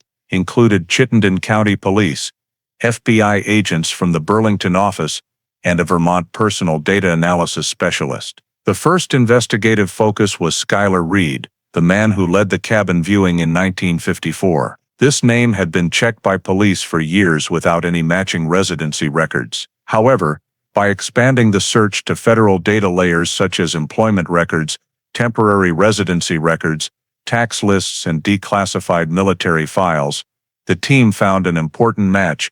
A man named Schuyler R. Dean appeared on temporary labor lists at two small transport companies in Maine in the late 1960s. The surname Dean immediately led the team to connect it to the Schuyler R. Dean file, someone the FBI had once listed as a potential person of interest in the 1960s. Further checking through Maine residency records from 1973 revealed a man registered temporarily under the name S. Reed, matching the name he had used when contacting the Harroway family. After that, information on S. Reed disappeared from Maine records in 1978, but a new match appeared on a Portland machine shop payroll list, S.R. Dean, with a birth year matching Schuyler R. Dean's military records. Thus, it was almost certain that Schuyler Reed, the man who viewed the cabin in 1954, was Schuyler R. Dean, previously suspected but never confirmed in 1964. By 2001, A search through federal insurance databases showed that Dean had died in 1994 of lung disease at a hospital in Bangor, Maine. This placed Dean among the deceased suspects who could no longer be questioned. But his records, especially his use of multiple names, continued to be collected to identify those who had lived or worked with him after 1954. The next priority on the list was the person the Harroway family called Jennifer, the woman who appeared at the cabin with a small child to build trust. Although the 1954 records only noted this name based on statements, the 2001 team used Connecticut's legal name change database, where many name changes after marriage or legal events were recorded, to search for traces. The data showed no resident named Jennifer Reed or Jennifer Kane in Vermont in 1954. But another trace drew attention. A woman named Jennifer D. Henderson appeared on Long Island residency lists in 1956, later legally changing her name to Julia Henderson in 1959. The name change record stated that she wished to use the new legal name to fit her family life, but gave no further reason. Cross-referenced data from the 1960s showed that Julia Henderson moved to Connecticut in the early 1970s, had 2 children, divorced in 1984, and remarried afterward. A check of Julia Henderson's 1980 passport photo showed an appearance matching the 1954 witness description: brown hair, petite build, long face and bright eyes. The fact that Jennifer had changed her name did not make her a direct suspect, but it placed her on the persons requiring full verification list, especially given her possible role in gaining the victim's trust during the cabin viewing. The third subject, Alonzo March, was traced through Vermont nursing home and care center databases. Because the name appeared relatively uncommon, tracing was easier than for the other two. A man named Alonzo C. March appeared in the records of a nursing home in Rutland, Vermont, from 1995. This individual was born in 1929, had an almost blank employment history, worked as a young laborer and stevedore, and had 1 arrest in 1952 for petty theft, but was not prosecuted. The team compared the 1999 nursing home photo with the 1954 witness description: small build, sharp face, evasive eyes. The significant similarity led investigators to conclude that this was very likely the second man who viewed the cabin with Dean in 1954. Since Alonzo March was still alive in 2001, his name was immediately placed in the category of persons to be approached for questioning as soon as conditions allowed. The fourth person, John F. Kane, described in the 1954 statements as the oldest in the group, was tracked by reviewing federal offender records, as initial data suggested this individual had the demeanor of someone with a prior criminal record. The search progressed surprisingly quickly when federal databases recorded John Fitzgerald Kane, born in 1924, convicted in 1963 for armed robbery in Massachusetts, and incarcerated at Lewisburg Federal Penitentiary. The records noted that Kane had lived a transient life across multiple states, had no fixed address, and had been suspected in several minor assaults, but lacked sufficient evidence for prosecution. His physical description from the 1963 records, 6 feet tall, broad shoulders, stern face, matched the 1954 description of the oldest man in the cabin viewing group. Kane was still alive but incarcerated in poor health, and he belonged to the group of individuals who could potentially be questioned if his exact role in the case could be accurately reconstructed. The 2001 trace summary concluded that all 4 persons of interest, Dean, Henderson, March and Kane, had been located. Dean was deceased, Henderson was living in Connecticut under a new name, March was residing in a Vermont nursing home, and Kane was serving time in federal prison. For the first time in nearly half a century, all 3 members of the cabin viewing group, plus 1 accompanying person, had been clearly mapped onto the investigative landscape. The report stated, all individuals who appeared at the cabin on November 12, 1954, have been located in 2001. The likelihood of their direct involvement in the disappearance is very high and requires expanded investigation. This not only reopened an investigative avenue that had been completely blocked in 1954, but also laid the foundation for re-interviewing the surviving individuals, a step the original generation of investigators never had the opportunity to take. When the identities and locations of the three men who viewed the cabin in 1954 were confirmed by the end of 2001, the investigative team prioritized approaching Alonzo March first, as he was the only member of the group still living freely in society, and also had the least complicated civil record. March was then 72 years old, residing in a nursing home in Rutland, with declining health and increasingly patchy memory from day to day. Federal and Chittenden County investigators coordinated the approach, following protocols for interviewing elderly persons, first aiming to verify information that the 1954 records had been unable to prove whether he had actually been present at Tom and Jackie's cabin on November 12. The first meeting took place in the quiet common room of the nursing home. March initially appeared confused and did not remember the names of those present, but the moment the investigator mentioned the name Schuyler Dean, the expression on his face changed immediately. He looked down at the table and remained silent for so long that the investigators thought the interview would have to be stopped due to his health condition. But then March gave a single, slow nod and admitted, "I was there, yes, on that night." This was the first time in nearly half a century that one of the three cabin viewers confirmed their presence at the scene right before Tom and Jackie disappeared. According to the investigators' notes, this moment marked a true turning point in the case. March stated that Dean, at the time using the name Schuyler Reed, was the one who invited him to view the cabin, explaining that he was looking for a place to invest. March did not fully understand the real purpose, but went along because Dean was always the one who took charge of arrangements. He also confirmed that there was another big quiet man, with them matching the description of John F. Kane, and that a woman with a child was present after their group arrived at the cabin. March spoke slowly, but the information he provided matched surprisingly well with details from the 1954 records that only the investigators of that time knew. The cabin lights were on when the group first arrived, and Tom Harroway was the one who opened the door to let them in. However, when asked about the events of the night of November 12, March became tense, his hands trembling more as he tried to recall. He admitted that after leaving the cabin and returning to town that afternoon, Dean asked him to help with something and said they had to go back that evening. When asked what it was, March replied that he couldn't remember it all, but clearly remembered that they returned to the cabin after it had become fully dark. According to him, Dean led the way, Kane drove the truck, and March sat inside the cab, not knowing what was happening. When the truck stopped near the cabin, March heard a small argument, but not clearly enough to distinguish who was speaking. He also remembered that the cabin lights were still on when they arrived, a detail matching the 1954 neighbors' statements, and that afterward everything happened very quickly and very quietly. When asked whether he saw Tom or Jackie still alive at the time they left the cabin, March shook his head and said, "I didn't get out of the truck. Dean told me to stay there." He repeatedly emphasized that he did not enter the cabin after dark. But when the question turned to the vehicle used to take the victims away, March paused for a very long time before uttering a statement that the investigative team recorded as having legal evidentiary value. "They were put on the truck. We left there in the truck."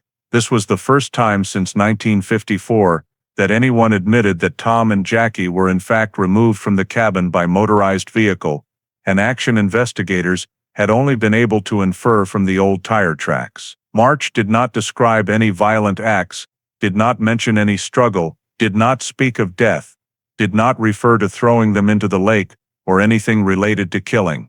He only admitted to the act of taking them away, which was entirely consistent with the 1954 legal classification of the case as a missing persons incident rather than a homicide. When asked where they took the victims, March replied that they drove toward the trail down to the lake, but did not remember the exact spot. He only recalled that the dirt road was rough and that the truck moved slowly when it reached the section close to the water's edge. This detail strangely matched the flow location modeling done in 2001, indicating that the oilcloth bag was most likely dumped from the Shelburne Bay lakeshore area, an area accessible via the very same old dirt road running along the forest in 1954.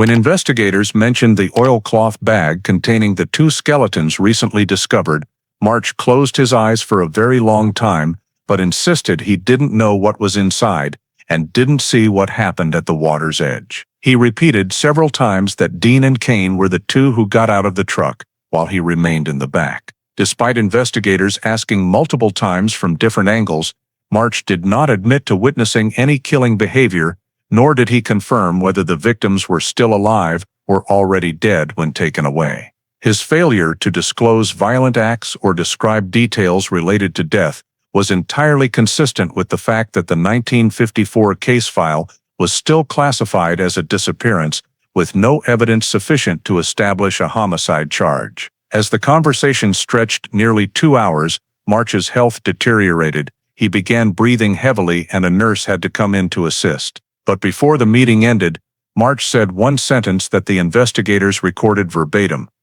"I didn't think they would do that. I didn't think that would happen." He did not say kill, did not say throw into the lake. But the trembling in his voice was enough for the investigators to understand that he knew what happened to Tom and Jackie was not a random disappearance. The interview concluded, and in the 2001 report, investigators wrote, Alonzo March confirmed his presence at the cabin on the night of November 12, 1954, confirmed that the victims were taken from the cabin by truck, did not confess to any life-taking actions, statement consistent with the missing persons file, and new physical evidence. This was the first confession, albeit incomplete, from someone present at the scene of the disappearance. It did not directly establish a criminal charge, but it provided a solid foundation for expanding the investigation into the remaining members of the group, particularly Dean and Kane, who likely knew or were involved in the events after March was told to stay in the vehicle. This fragmented confession became a crucial piece, bridging the nearly half-century gap in the case puzzle. After Alonzo March's fragmented confession confirmed that the trio had indeed returned to the cabin on the night of November 12, 1954, and had taken Tom and Jackie Harroway away in a truck, the investigative team immediately shifted focus to the next living subject capable of providing key information. The woman who had appeared at the cabin with the group of men, the individual identified in the 2001 file as Jennifer D. Henderson, now living in Connecticut under the new legal name Julia Henderson. Unlike March, Jennifer was not physically frail. She was in her mid-60s, alert, possessed a good memory, and had a clear legal record after 1959. Federal agents and Chittenden County Police coordinated with Connecticut State Police to approach her following standard cold case witness interview protocol. Jennifer initially displayed caution and denied ever having been in Vermont in 1954. But she began to waver as soon as investigators presented tracing data and photographs of the cabin from that period, including descriptions provided by 1954 witnesses. What weakened her psychologically the most was learning that the remains of Tom and Jackie had been recovered, positively identified through DNA, and that the case was no longer merely a missing persons investigation. After a long silence, Jennifer took a deep breath and said, "I didn't think it would go that far." That moment marked the beginning of a nearly 3-hour interview, during which she provided the missing piece that the 1954 file had suspected, but could never prove, the forgery of the cabin paperwork. Jennifer recounted that she had only met Dean, using the name Skylar Reed, toward the end of 1954. At the time she was very young, and was drawn in by the way he spoke, the image he projected as a savvy businessman, and his frequent mentions of quick money-making opportunities. Dean told her they were looking to purchase a cabin in Vermont, and that she and the child only needed to appear as a normal family to gain the Harroway's trust. Jennifer admitted to playing this role, and confirmed that she had carried the child around the cabin and spoken with Jackie Harroway to build rapport, exactly as the victim's family had reported in 1954. When asked about the cabin deposit paperwork, Jennifer remained silent for a long time before explaining that a few days earlier, Dean had given her a set of documents and asked her to practice the signature based on a sample copied onto a small scrap of paper. She remembered Dean saying, "Just in case we need it, nothing illegal." Jennifer initially didn't understand the purpose, but she practiced the signature anyway because Schuyler told me to. This matched the 1954 suspicion when police noted irregularities in the signature on the cabin deposit document. The next crucial detail in Jennifer's statement was that she personally witnessed the cabin paperwork being swapped inside the Harroway cabin during the viewing. She described how, after Tom Harroway left the living room to fetch a land survey map, Dean signaled Kane to stand between them and Jackie to distract her, while Dean himself quickly took one set of papers from the kitchen table and replaced it with another. Jennifer remembered this clearly because she was standing near the window and saw the action take place in just a few seconds. She didn't ask questions because she didn't understand what was happening, but she recalled Dean smiling faintly and whispering, "Done. Now just tonight's part remains." This detail particularly caught the investigators' attention because the 1954 file noted that the deposit document recovered from the cabin after the disappearance bore a signature resembling Tom's, but with mismatched pen strokes, one of the anomalies that led police to note possible forgery. Jennifer's account of the paper swap not only confirmed that long-standing suspicion, but also proved that Dean had premeditated the document forgery well in advance, strengthening the economic motive theory for the 1954 disappearance. When asked what Dean had said about returning to the cabin that evening, Jennifer became noticeably anxious. She insisted that Dean had only told her they had to finalize the deal, that she was not to come along, and that night, Dean, March, and Kane drove off by themselves without telling her what they would do. She repeatedly emphasized that she was not present on the night of November 12th and did not witness any violence. When investigators asked whether she had seen Dean carry anything unusual, a large bag, rope, or strange tools, Jennifer said she didn't recall anything distinctive, but she did remember Kane loading a small wooden box onto the truck before they left. When shown a photograph of the oilcloth bag, recovered in 2001 containing the two sets of remains, she stared at it intently, but could not confirm having seen it. However, she recalled Dean once mentioning a canvas worksite bag in conversation before the trip to Vermont.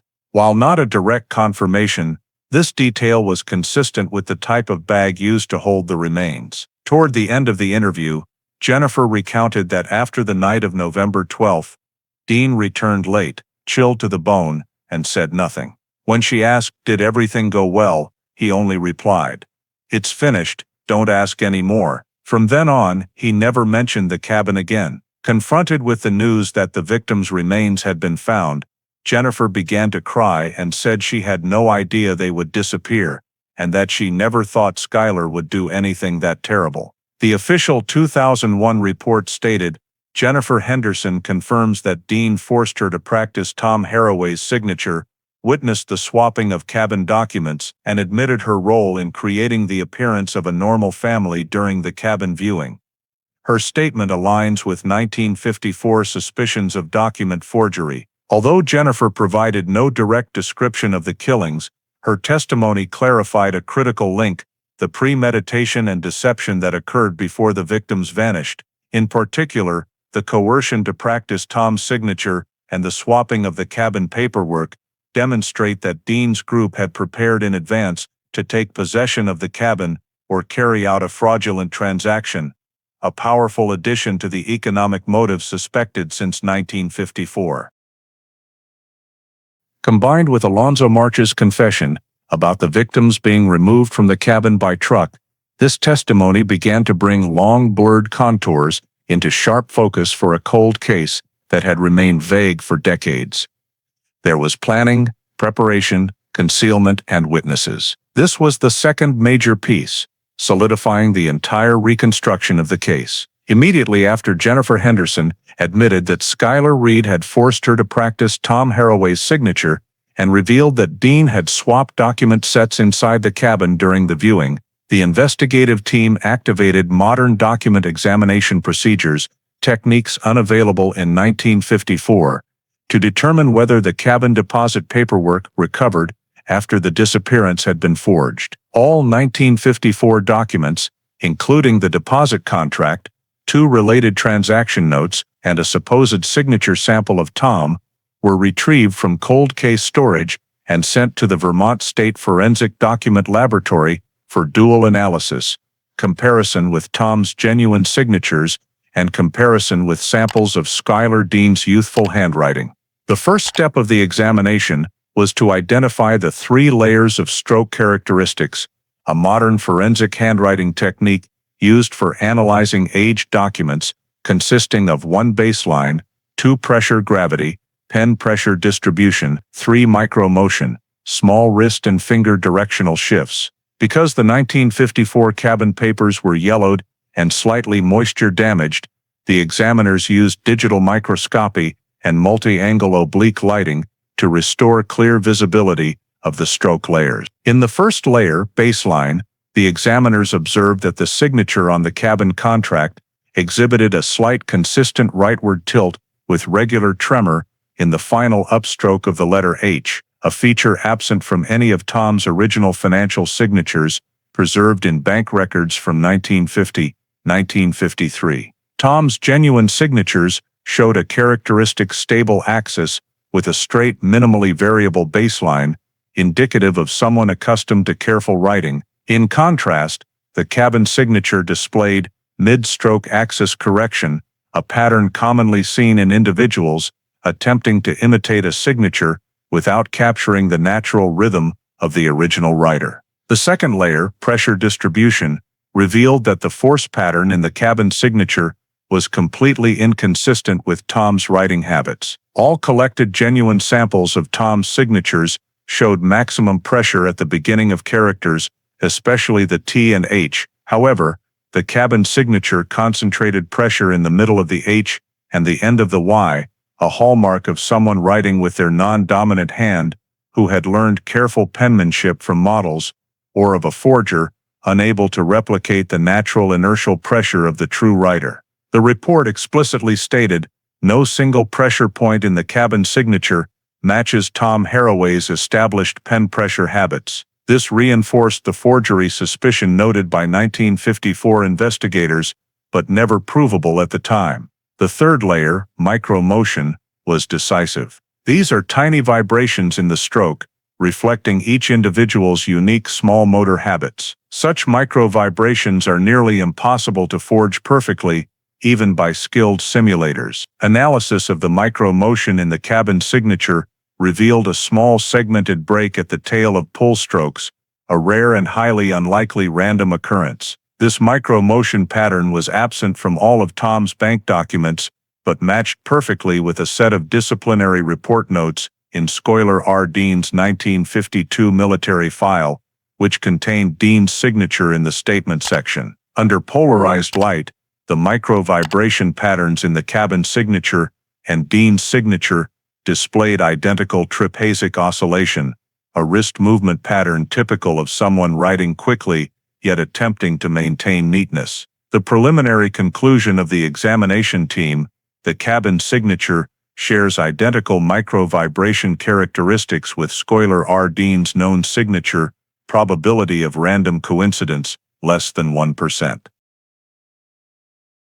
Next, investigators supplied additional documents recovered from a forgotten storage box belonging to Dean in Maine, including 3 pay stubs, 2 job applications, and a personal note, all containing youthful signatures of Dean. When the cabin signature was compared to these samples, examiners identified 7 distinctive matching features: 1 14, 16-degree rightward slant, 2 wrist hook loop on the H, 3 abnormal terminal pressure on the Y, 4 small hesitations, mid of 5 forced compression of the sec at the second letter junction, 6 slight baseline descent, 7 excessive final stroke extension.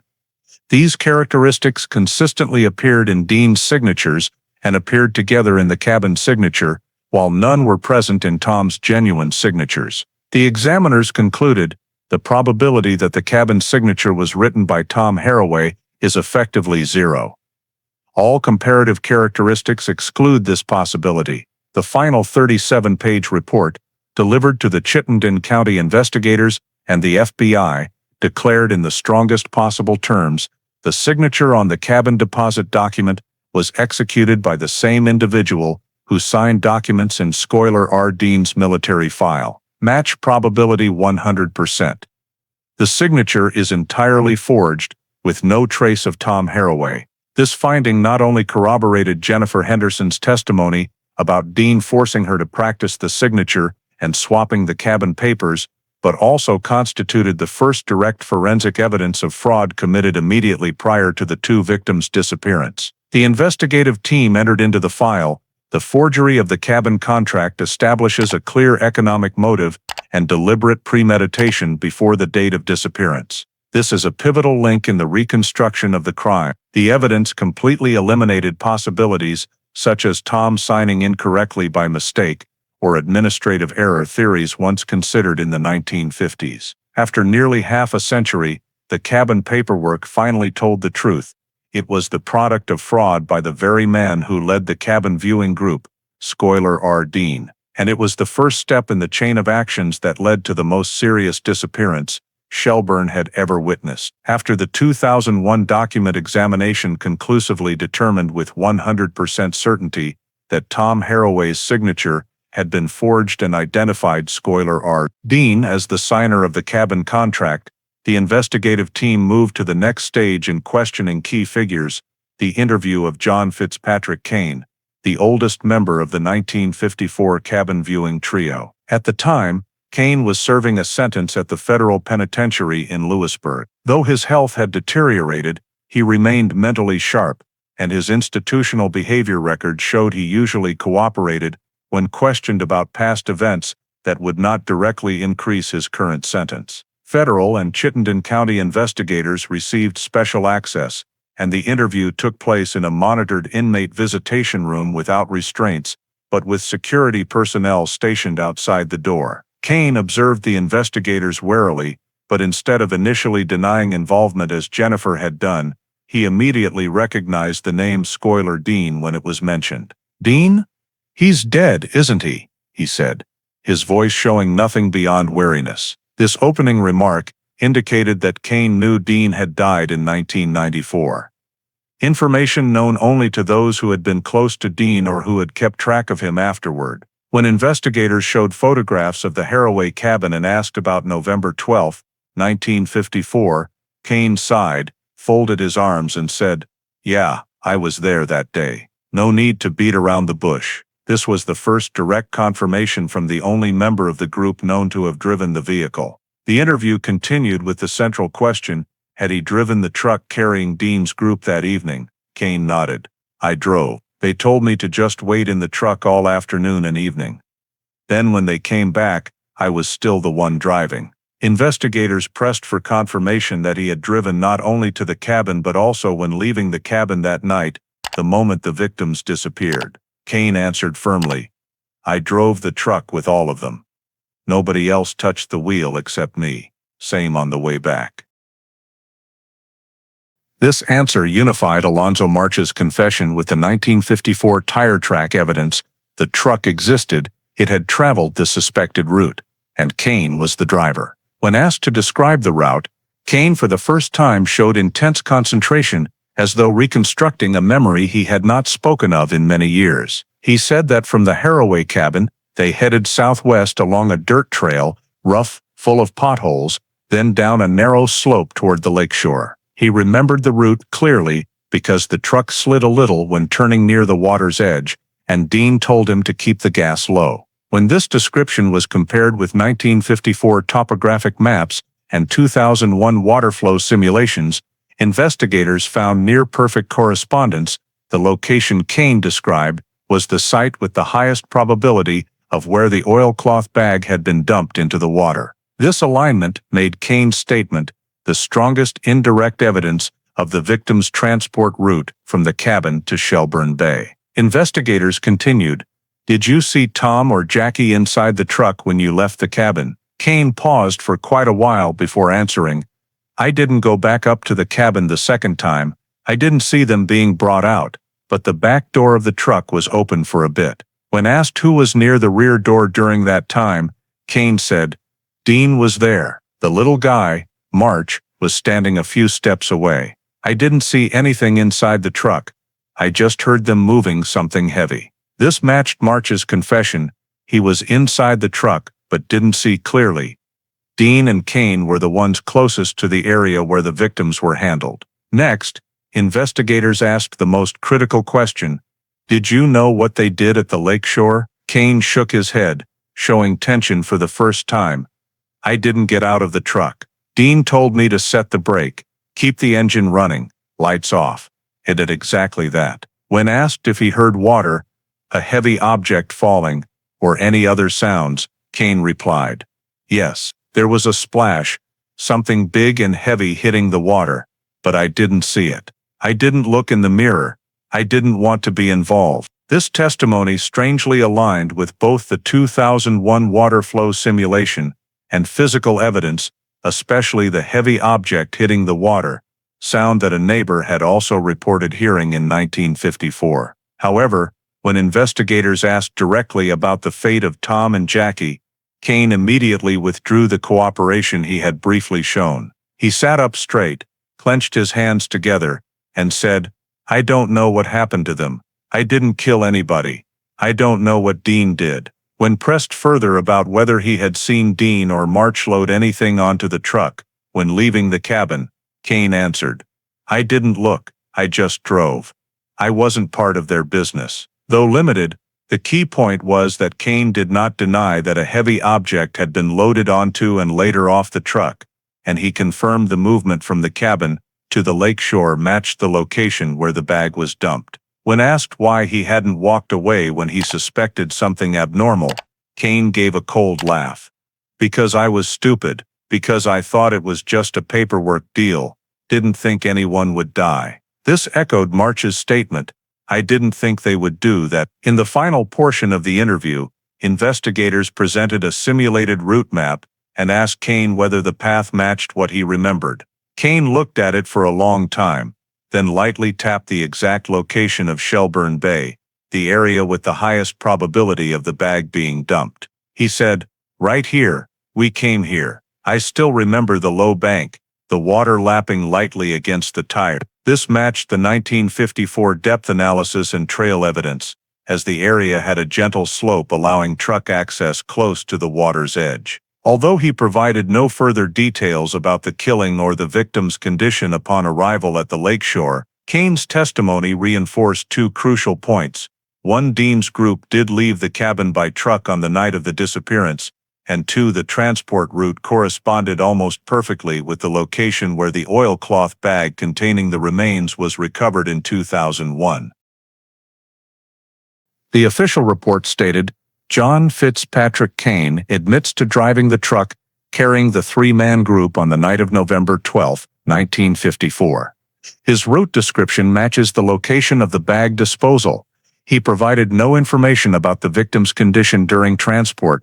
Statement is consistent with physical evidence and March's confession. This was the third consecutive piece confirming that the night of November 12 was not a voluntary departure, but an organized, forcible removal, an act that could only lead to one hidden outcome, concealed for 47 years. The successive obtaining of statements from Alonzo March and John Fitzpatrick Kane, combined with forensic conclusions, document examination, and water current simulations, brought the investigative team to a stage that for nearly half a century they had never had the opportunity to carry out a full modern reconstruction of the night of November 12, 1954, to determine the actual movement sequence of the three strangers and the two victims from the Harroway cabin to Shelburne Bay. The Vermont Technical Analysis Team, in collaboration with the FBI, deployed a 3D crime scene reconstruction system utilizing 1954 terrain data, old trail maps, lake water levels adjusted according to historical records, and a geophysical model of the forest at the time of the incident. First, they reconstructed the cabin exactly as it existed in 1954, based on archived photographs, original construction blueprints, and descriptions from the second owner. The cabin was rebuilt at 1/1 scale in the virtual model, main entrance, living room, kitchen area, back door, and the distance from the cabin to the dirt trail to the southwest. Next, the team collected all data regarding the tire track locations discovered in 1954. Positions recorded in old reports using feet measurements and hand-drawn sketches. This information was scanned and digitized, then converted into coordinates in the modern coordinate system. As a result, the dirt trail leading from the cabin to the water's edge was recreated with an error margin of less than 2 meters. Once the terrain was built, the team began inputting data from the statements of March and Kane into the model. Kane described the cabin lights still being on when they returned, and March confirmed that Dean instructed him to stay in the vehicle. These two details were incorporated into the timeline, marking the approximate window of approximately 22:15, 22:30, the time when neighbors reported the cabin lights were still visible. The model was programmed to display lighting according to realistic 1954 conditions, including the lunar cycle on the night of November 12th, to determine the neighbors' visibility level and their ability to observe people moving inside or around the cabin. The third step was simulating the truck's departure route from the cabin. Kane described the dirt road as full of continuous potholes, slightly slippery on the downhill slope toward the water, while March confirmed they followed the trail rather than heading back to the main road. The technical team ran a virtual truck through the 1954 terrain model with weight equivalent to a common small truck of that era. Slope, soil friction, and rut depth were all factored into the simulation. The results showed that only one route from the cabin to the shore of Shelburne Bay matched the descriptions provided by both suspects and aligned with the location where the bag was found in 2001. This route corresponded 92% with the old tire track map numbered in 1954. The fourth step was simulating travel time. From the cabin to the water's edge via the dirt trail, the truck took approximately 7-9 minutes at low speed, exactly as Kane described Dean telling him to keep the throttle low, no headlights. In the model, the route fell entirely within a dark zone, obscured by trees, allowing the truck to move without being seen by surrounding residents, consistent with neighbors' statements that they only heard sounds but saw no vehicle lights. Subsequently, the technology team simulated the shoreline area according to historical depths. Based on 1953 survey maps, the southeast shore of Shelburne Bay had a gentle slope, allowing the truck to approach very close to the water's edge, matching Kane's description that water was lapping lightly against the tires. This statement aligned perfectly with the reconstructed geological data. The model enabled the investigative team to identify the most likely parking spot, an area approximately 14-18 feet wide, sufficient for the truck to turn around or back up to the shore. This position closely matched the highest probability drop point from the water current simulation. Once all terrain data was unified, the team began constructing a minute-by-minute detailed timeline. From the moment the truck returned to the cabin, to its departure, to its arrival at the water's edge, to the sound of a heavy object splashing into the water, as described by Kane. This timestamp also matched neighbors' 1954 reports of hearing a loud sound like metal or wood being dropped into the water around 23 o'clock. The 3D timeline clearly showed three movements: the truck stopping at the cabin, a heavy object being transferred to the vehicle, the truck leaving the cabin, the truck reaching the shore, and a large object falling into the lake. Everything aligned with the evidence recovered in 2001, a large oilcloth bag containing two skeletons, twisted metal wire, and wool fabric fragments. A key point in the model was determining the time required for Dean and Kane to move the bag from the truck to the water's edge. Based on the estimated weight of the bag containing two adult bodies, plus the metal wire mass, the simulation showed that transferring the bag from the truck bed to the shore required approximately 45-65 seconds with two people involved. Kane admitted he did not get out of the vehicle, and the model demonstrated that only the two people outside the truck could have completed the operation, consistent with March's statement that Dean and Kane left the vehicle together while he was told to remain seated. When all the data was placed into the 3D model, the investigative team witnessed for the first time a visual reconstruction of the events of the night of November 12, 1954, cabin lights on, 3 men returning,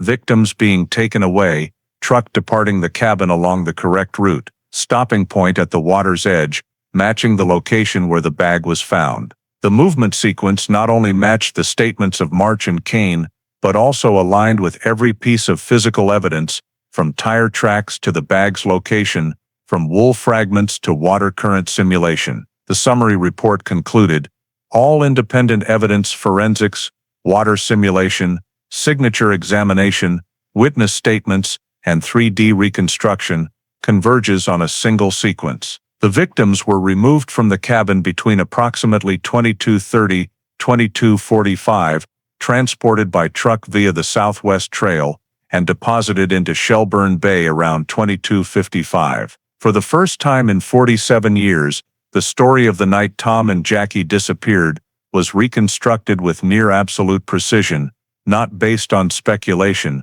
but on scientific data, matching statements, and comprehensive geotechnical mapping. This was the most significant reconstruction, laying the foundation for the next legal decisions in a cold case file spanning nearly half a century. After the 3D reconstruction model of the night of November 12, 1954 was completed and demonstrated a single sequence consistent simultaneously with the statements of March and Kane, the water current simulation, the oilcloth bag location, and the 1954 tire tracks, the Chittenden County investigative team and the FBI determined that the case file could now move from the analysis phase to legal action. While March was too frail to be prosecuted, and Kane was already serving a federal sentence with limited health, the most important remaining target was the leader of the cabin watching group, Schuyler Reed, whose real name according to military records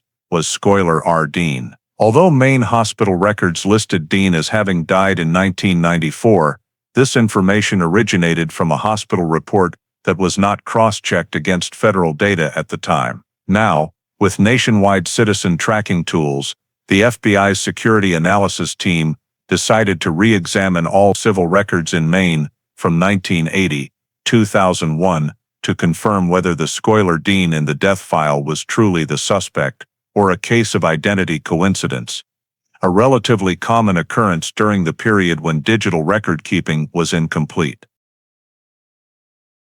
The review began with the federal tax database. From 1994 to 2000, there were 2 tax filings under the name S.R. Dean in Maine. One of these matched the Social Security number in Schuyler R. Dean's military records, but anomalously, the hospital death record was linked to a person with a different Social Security number despite the same name. The FBI immediately concluded that the person who died in 1994 was not the actual suspect. Dean, under the legal name Schuyler Reed on temporary residence records, was still alive in Maine. Additional queries of federal tax records from 1998–2000 showed he worked seasonal jobs at a small boat repair shop on the outskirts of Bangor. Based on Social Security number data, the FBI pinpointed Dean's exact residence, a small rented house on the outskirts of Brewer, Maine. Chittenden County Police, in coordination with the FBI, planned an arrest under a state-level warrant. The initial charges were not murder, requiring further verification, but rather property document fraud and forgery, based on the 2001 document examination conclusion. In the early morning hours of a winter day in 2001, a federal task force surrounded Dean's residence. Given the suspect's history of military discipline violations and potential for unpredictable reaction, the team employed rapid approach tactics. When Dean opened the door after hearing knocking, agents immediately identified themselves as law enforcement and read the arrest warrant. Caught off guard, Dean did not resist. He simply stepped back a few paces, his expression changing when the name Tom Harroway was mentioned during the reading of his Miranda rights. Dean was handcuffed immediately and taken to the federal station in Bangor for initial questioning before extradition to Vermont. In the temporary interrogation room in Bangor, Dean appeared calmer than expected. When asked if he recognized the name of the cabin Harroway, Dean replied, "No, I've met many people in my life. I don't remember every name." The investigator placed the examined cabin contract in front of him and stated that it had been 100% determined to be a forged signature of Tom. Dean glanced at it for a second, shrugged. Has nothing to do with me. I don't know anything about it. The investigative team did not expect an immediate admission of fraud, but the suspect's cold, unshaken demeanor in the face of documentary evidence indicated that Dean was attempting to maintain legal distance from the 1954 events. After initial questioning, Dean was placed under extradition order to Vermont. The extradition occurred within 72 hours under federal marshal's supervision. In Shelburne, Dean was transferred to an interrogation room at the Chittenden County Sheriff's Office, where investigators presented the full set of facts: March's statement, Kane's statement, water current simulation, oilcloth bag location, and signature examination. Dean remained silent for most of the session. When asked, "Were you present at the Harroway cabin on November 12, 1954?" Dean answered only, "No." When asked, "Did you know Tom and Jackie Harroway?" he replied, "Not acquainted." Investigators showed him the 3D reconstruction of the truck leaving the cabin. Dean looked at it longer than usual, but offered no comment. When questioned about the swapped cabin paperwork, he merely said, "She can say whatever she wants. I don't know about that." When the investigator mentioned Jennifer Henderson's statement that Dean forced her to practice Tom's signature, he gave a slight laugh and said, "She has quite an imagination." Although Dean did not confess, the interrogation revealed that he was fully aware of the case file being laid out before him, and his initial confidence visibly diminished when investigators presented the signature examination, the strongest technical evidence he could not explain. At the end of the session, the investigator asked directly, "Did you take Tom and Jackie Harroway out of the cabin that night?" Dean responded with a single sentence, "I didn't take anyone anywhere." This was his first official denial since the arrest. The police report recorded suspect Skylar Reed denies guilt, denies being present at the cabin, denies knowing the victims, refuses to explain the forged signature, and provides no response regarding the truck route. Although Dean did not confess, the investigative team achieved its strategic objective. The most important suspect, the person who directed the three-man group in 1954, had been arrested and was now under legal jurisdiction in Vermont. With Dean's extradition, the case, for the first time in nearly 50 years, had an official suspect in custody and under questioning. This paved the way for subsequent legal steps, including restructuring of charges and presentation of the complete file in court. The 2001 trial opened in an atmosphere completely different from how missing persons cases are typically tried. No emotional elements, no pleas for sympathy, no tragic descriptions.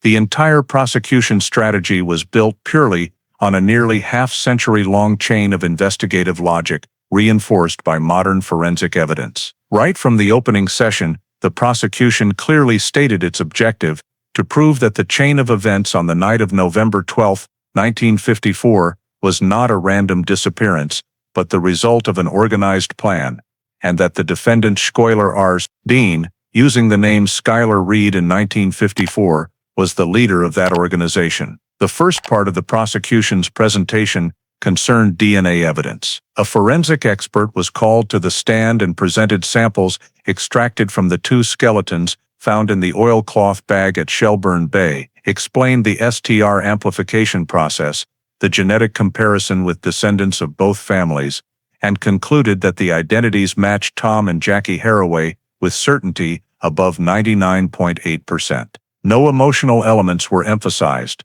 The prosecution used the DNA solely as the opening point to establish that the two skeletons belonged to the victims of the 1954 disappearance. The second part presented was the Lake Champlain current simulation. A hydrologist from the University of Vermont explained the flow mechanics, the role of the southwest winds in November 1954, the movement model of a heavy object dropped into the Shelburne Bay area, and concluded the oilcloth bag could only have drifted to the 2001 discovery location if it had been released from the southeast shore area of Shelburne Bay. A 3D diagram was displayed on the large screen, but the prosecution used no emotive narration. They emphasized only the bag's location, current direction, and scientific conclusion regarding the drop point. The third part concerned document examination. The examiner presented a comparison of 3 handwriting layers: baseline, pressure distribution, and micro-motion. When enlarged images of the cabin signature appeared alongside Schuyler R. Dean's signature from his 1952 military records, the prosecution asked the examiner to explain the match through 7 distinctive characteristics. The final conclusion was read clearly. The signature on the cabin deposit document was definitively written by Schuyler R. Dean, not by Tom Harroway. No additional commentary, no contextual description, only scientific conclusion. The fourth part was Alonzo March's testimony. Due to his frail health, March's statement was presented via a recorded video from the nursing home interview, documenting his admission that he was present at the cabin on the night of November 12, 1954, that the 3-man group returned in the evening, and that Tom and Jackie were taken away by truck. The prosecution used no language evoking old age or remorse. They presented the statement solely as evidence of the defendant's presence at the scene and the act of transporting the victims. The fifth part was John Fitzpatrick Kane's testimony, presented live in court under strict supervision. Kane confirmed that he drove the truck on the night of November 12, that the vehicle followed the Southwest Trail, that it stopped in an area consistent with the water current simulation, and that he heard the sound of a heavy object falling into the lake. The prosecution asked Kane only to describe the route and actual activities. They asked no additional questions related to emotions, motives, or personal thoughts. Each piece of evidence was presented in a dry, clinical manner, like an operational diagram. After presenting testimony from the 2 witnesses, March and Kane, the prosecution moved to the 3D reconstruction. The large screen displayed the cabin as it existed in 1954, the dirt trail, the truck's movement path, the lakeside stopping point, and the moment the oilcloth bag was dropped. The prosecutor described only the timeline, the time the cabin lights were on, the return of the 3 men, the departure route from the cabin, the time to reach the shore, and the moment the heavy object entered the water. No emotional commentary was offered. Everything was presented as a chain of data, matching independent sources. The prosecution then presented the physical evidence: the oilcloth bag, metal wire, wool clothing fragments, and mineralization marks on the bones, indicating death occurred in the late 1950s. Consistent with the night of disappearance. The evidence was shown through photographs, case numbers were clearly read, but no emotive language was used. Once the sequence of facts was sufficient, the prosecution moved to the logical connection phase. They presented the following: 1. Tom and Jackie disappeared on the night of November 12, 1954. 2. The 3 cabin watchers were the last group to have direct contact. 3. Dean prepared forged documents, forced signature practice, and swapped the paperwork. 4. March confirmed presence that night, and confirmed the victims were taken away by truck. 5. Kane confirmed driving the truck and described a route matching the bag's location. 6. 2001 physical evidence proved the victims were deposited into Shelburne Bay. 7. Signature examination proved the cabin contract was forged. 8. Water current simulation proved the drop point lay on the route taken by the 3 suspects on the night of November 12. The jury was asked to analyze each element, not based on emotion, but on logical correlation. Forensic evidence plus witness statements, plus terrain plus simulation, plus 1954 documents, plus bag discovery location. The prosecution emphasized the key point. No single piece of testimony stands alone, but when combined, they form a single sequence that could not have occurred by chance. The defense attempted to argue that March may have misremembered, that Kane may have had memory decline, that the cabin paperwork could have been forged after 1954, and that the oilcloth bag may have been unrelated to the victims. Each argument was refuted by the prosecution with data. DNA examination eliminated any possibility of identity confusion. Signature examination proved the cabin document was forged in Dean's handwriting. March's and Kane's statements matched every small detail in the 3D simulation. The bag's location corresponded to the single possible route, Finally, the prosecution concluded its presentation with a data summary. Not a single point in the chain of evidence eliminates Schuyler R. Dean's directing role. Every connection leads back to him. There were no tears, no touching images. The 2001 trial operated like a lecture in investigative logic, an event in which the entire case, after nearly half a century, was finally placed on the table in its most accurate form. A connected chain of facts built from technology, forensics, and independent testimony from those present on the night of November 12, 1954. The verdict was announced at the end of December 2001, nearly 47 full years after Tom and Jackie Harroway disappeared from their lakeside cabin on Lake Champlain. After 3 weeks of trial, during which the entire investigation was presented in a seamless, gapless logical sequence, the jury took only 8 hours of deliberation to reach its decision. They relied on neither emotion nor speculation. They evaluated each layer of evidence exactly as structured by the prosecution.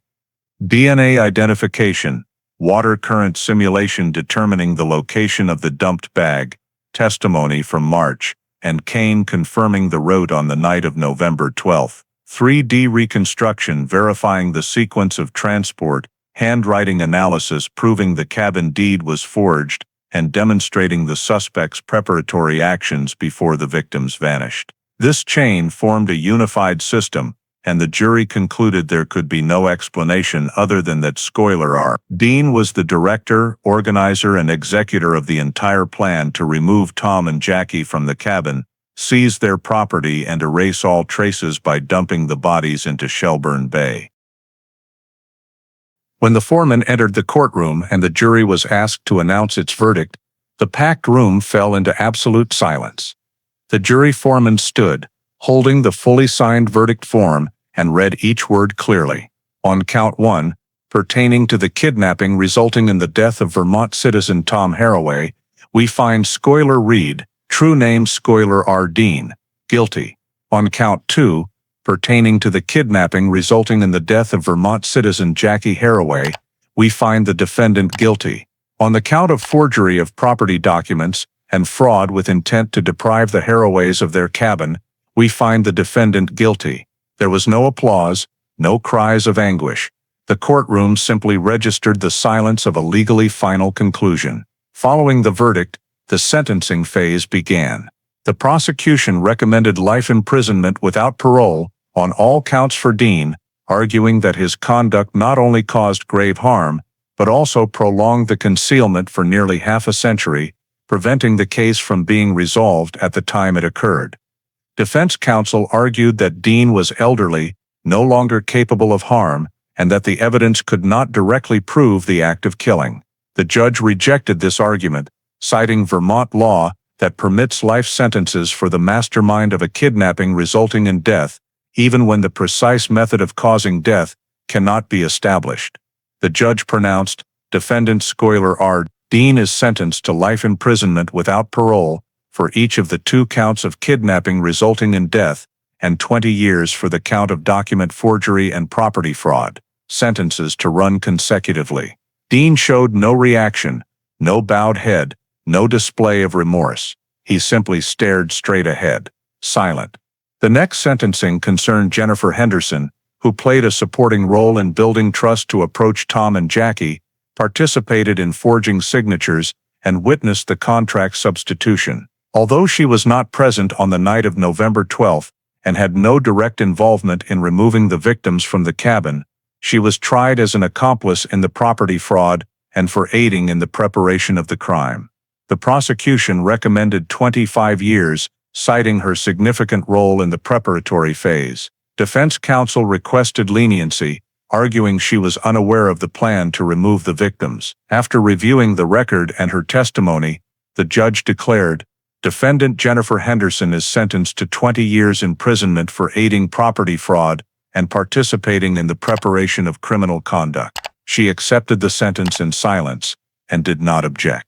John Fitzpatrick Kane, the truck driver on the night of the disappearance and a key trial witness, was sentenced separately at the conclusion. The prosecution recommended leniency because Kane was the first to admit the transport route and directly described details consistent with the evidence, although he did not accept responsibility for the victim's ultimate fate. Still, prosecutors maintained that his role could not be excused, as he knowingly drove the two victims away from the cabin, despite recognizing something was wrong. After consideration, the judge ruled, defendant John Fitzpatrick Kane is sentenced to 10 years in federal prison, to be served concurrently with his current sentence, with no eligibility for parole before the minimum term. Once all three sentences had been fully pronounced, the judge took a few minutes to deliver the final portion of the proceedings, the formal closing of the cold case file. The judge read the official statement,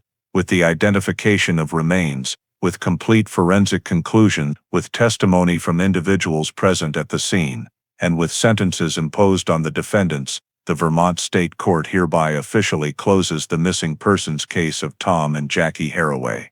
Opened on November 13, 1954, the file is reclassified as fully resolved, with legal determination. All documents, evidence, and investigative conclusions are transferred to the Vermont Judicial Archives.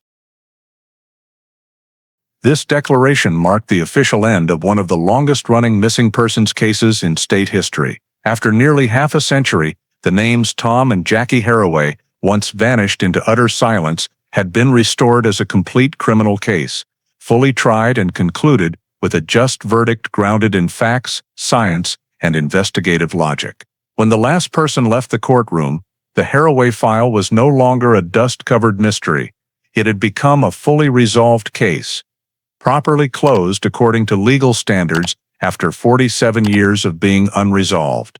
The story of the Harroway case, which began with an apparently ordinary cabin viewing in 1954, lay buried for nearly half a century and was ultimately solved through modern forensic technology, reflects not only advances in American investigative science, but also offers many practical lessons for today's life. The fact that Tom and Jackie disappeared simply because they trusted the decent family image presented by Skylar Reed and Jennifer Henderson reminds us that criminals can exploit others' sincerity and trust for manipulation. They deceive their victims by bringing along a child, creating an atmosphere of safety, then carrying out their plan to seize property. In modern American society, where real estate transactions, rentals, and personal property sales occur daily, this lesson remains fully relevant. Verifying identities, demanding valid documents, and confirming information before direct contact are indispensable. The case also reminds us that warning signs, such as a forged cabin deposit document, unfamiliar tire tracks near the woods, or a piece of wool fabric of unknown origin, can be overlooked if not properly documented. The initial lack of sufficient tools for analysis caused the case to go cold for nearly half a century. In today's world, especially with the development of technology and data, individuals can proactively store information, develop habits of verifying authenticity, and report suspicious signs immediately. Finally, the fact that the case was solved through the combination of DNA technology, water current modeling, signature analysis, and late-coming testimony shows that truth can be uncovered through persistence and a transparent legal system. It serves as a reminder that justice may arrive late, but it can still arrive as long as society continues to invest in science, information transparency, and record preservation. In a vast country like the United States, where long-running cases still exist, the lesson from Harroway encourages everyone not to underestimate the value of caution, responsible reporting, and faith in scientific progress to protect community safety. If you want to continue following the journeys of solving seemingly forgotten cases like the Harroway case, please subscribe to the channel so you don't miss any stories. Thank you for joining us, and we'll see you in the next video, where we continue exploring the truth behind other cold cases across America.